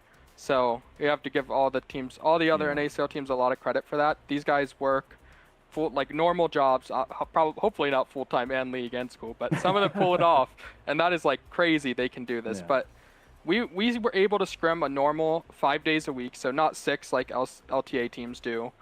LTA does six days on, 1 day off. We did 5-2 till the last 2 weeks, and then we did 6-1. So we did practice, I would probably say a bit more than the other teams, and some of them also have to start 2 hours later. So these teams honestly in NACL do pretty well for what a lot of them are working with restrictions wise, because they have life outside of the game. Tier 2 is tier 2. It's not self-fulfilling at this point, kind of in a way. Understandable. Kelsey, last question. Yeah, absolutely. I did want to ask, because you mentioned the needling, you know, is that a strategy you're going to employ going into Split 2 to make sure there's no complacency? I'm sure I will. It's hard for me to only give praise just because I'm kind of a sarcastic person, but I really have to say all of my teammates, I mean, Zamudo is a great player. Fake God handled him just fine, and that's like our main challenge going in today. Insanity popped off. Tomio and Tactical always play as well as I need them to, if not better. And honestly, I was really impressed by the whole across the map today. So, but if they slack, I'll be there. I'll be there to insult them just enough. I'm gonna throw in an extra one here. You got Insanity his first title after fighting you guys the last time you guys were here on Dignitas. Do you have any words for the man himself? He's been cooking right alongside you, but finally getting him to that precipice. Yeah, I mean, I love Insanity. He's been a great teammate I've had over the last year and a half. I was pretty happy to take the championship from him in the past, but in a way, I kept him hungry so that he could come back to me this moment and help me get the win with his MVP performance. So it was all necessary.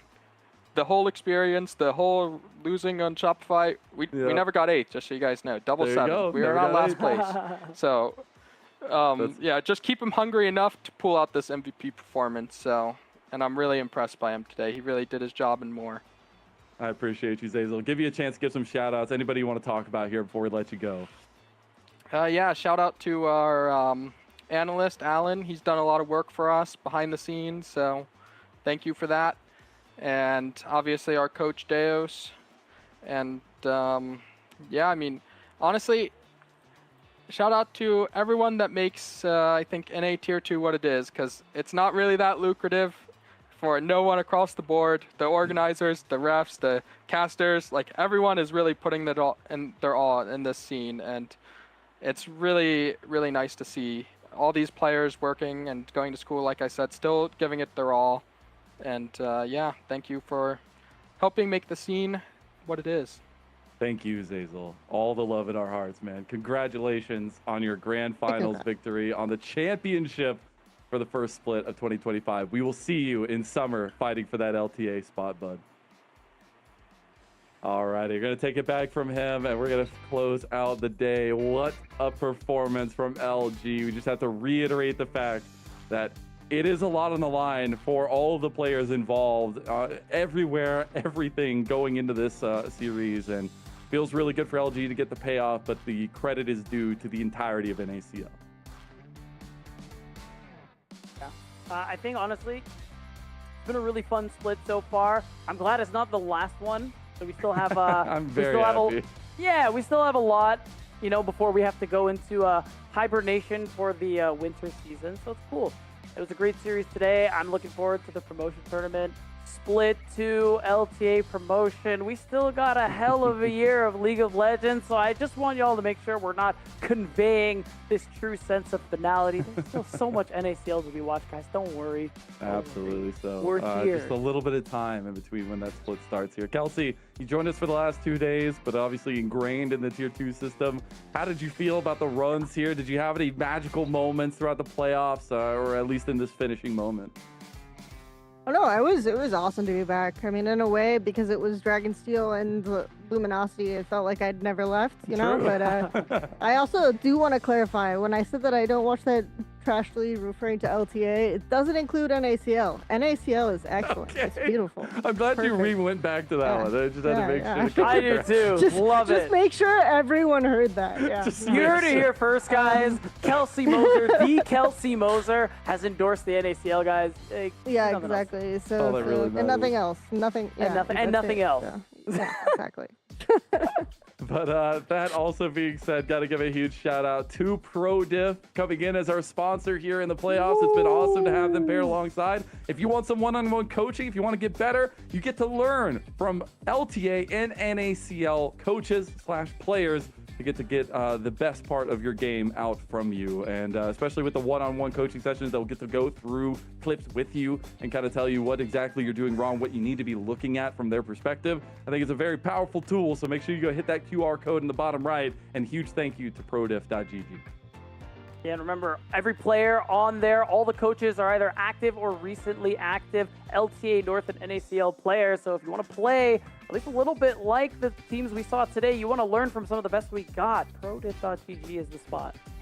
It absolutely is. Kelsey, do you have any final thoughts on the NACL split, on the championship from Luminosity Gaming, and what this means going into summer? No, I mean, it's just great to be able to be a part of this. I think it's awesome to see these players just keep grinding again, because it's like they have to be doing it because this is what they love, right? Because they can't not do it. There's no other reason to do it. So it's just awesome to be able to be part of their moment, to get to interview Zazel after his three-peat win, you know? Yeah. So absolutely appreciate it. Appreciate all you guys having me on, and it's always a good time at NACL. It is. I gotta say, Zazel was so real for some of those facts he was putting out there. He always is. Yeah, he always is. Yeah, I was gonna say. Always is. But really, just like laying it out that, you know, they got to choose. They got to pick this team. They got to really get what they wanted to make sure they set themselves up for success, because they had to wrap it in a bow for themselves. Because like he said, being able to come off of LTA and not win, that feels really bad, and the stock definitely takes a hit there. But being able to pull through and have that strength feels really good. Beatdown, I want to give you one last chance. Give a shout out or anything you want to talk about for NACL before we head off into the dark.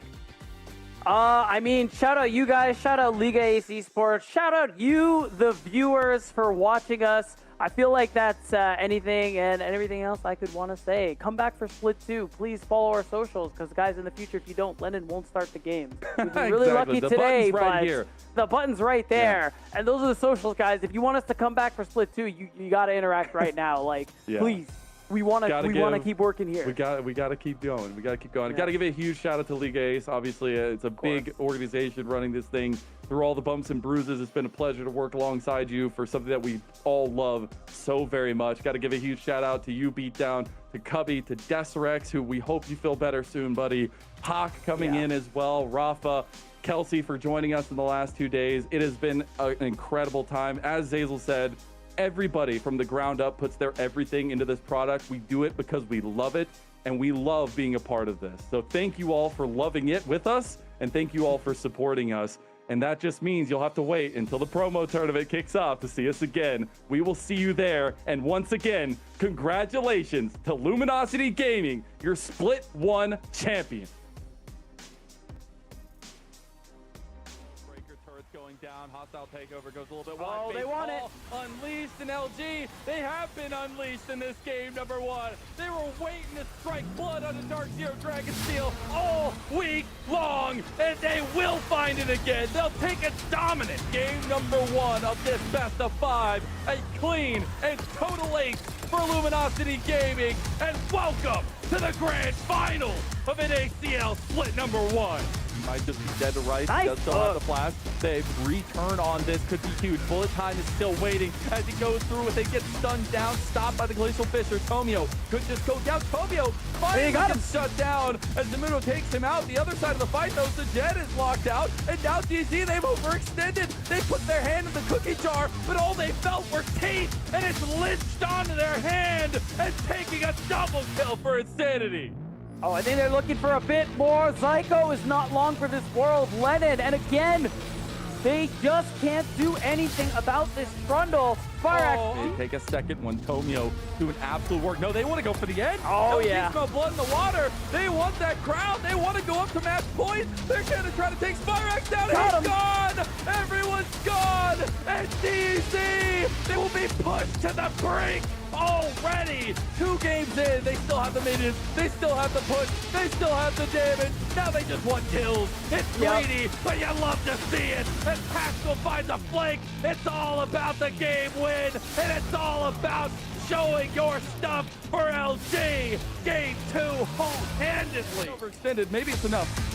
Jason Draft coming across and hits onto multiple members. Here they go down to Kryra, getting onto the attack. Well, he's still He's still going. Look at him. Oh my He's God. flying all over them. And if you remember, not that long ago, the rise of DZ, this team was not here. This experience was not in the league, but they will find the difference. LG, they're looking to rip the crown right off the king's head and rightfully take their throne. Let the light shine on the reign of Luminosity Gaming, your 2025 Split 1 champ. And what a Series 2. Only that third game was looking close, Mazel, but at the end of it, not only are they the champions, but Luminosity Gaming will 3-0 sweep. Not only concluding the trilogy, but removing any doubt as to who the best team in Split 1 is. Absolutely deserved in every right of the word. They dismantled Dark Zero Dragon Steel.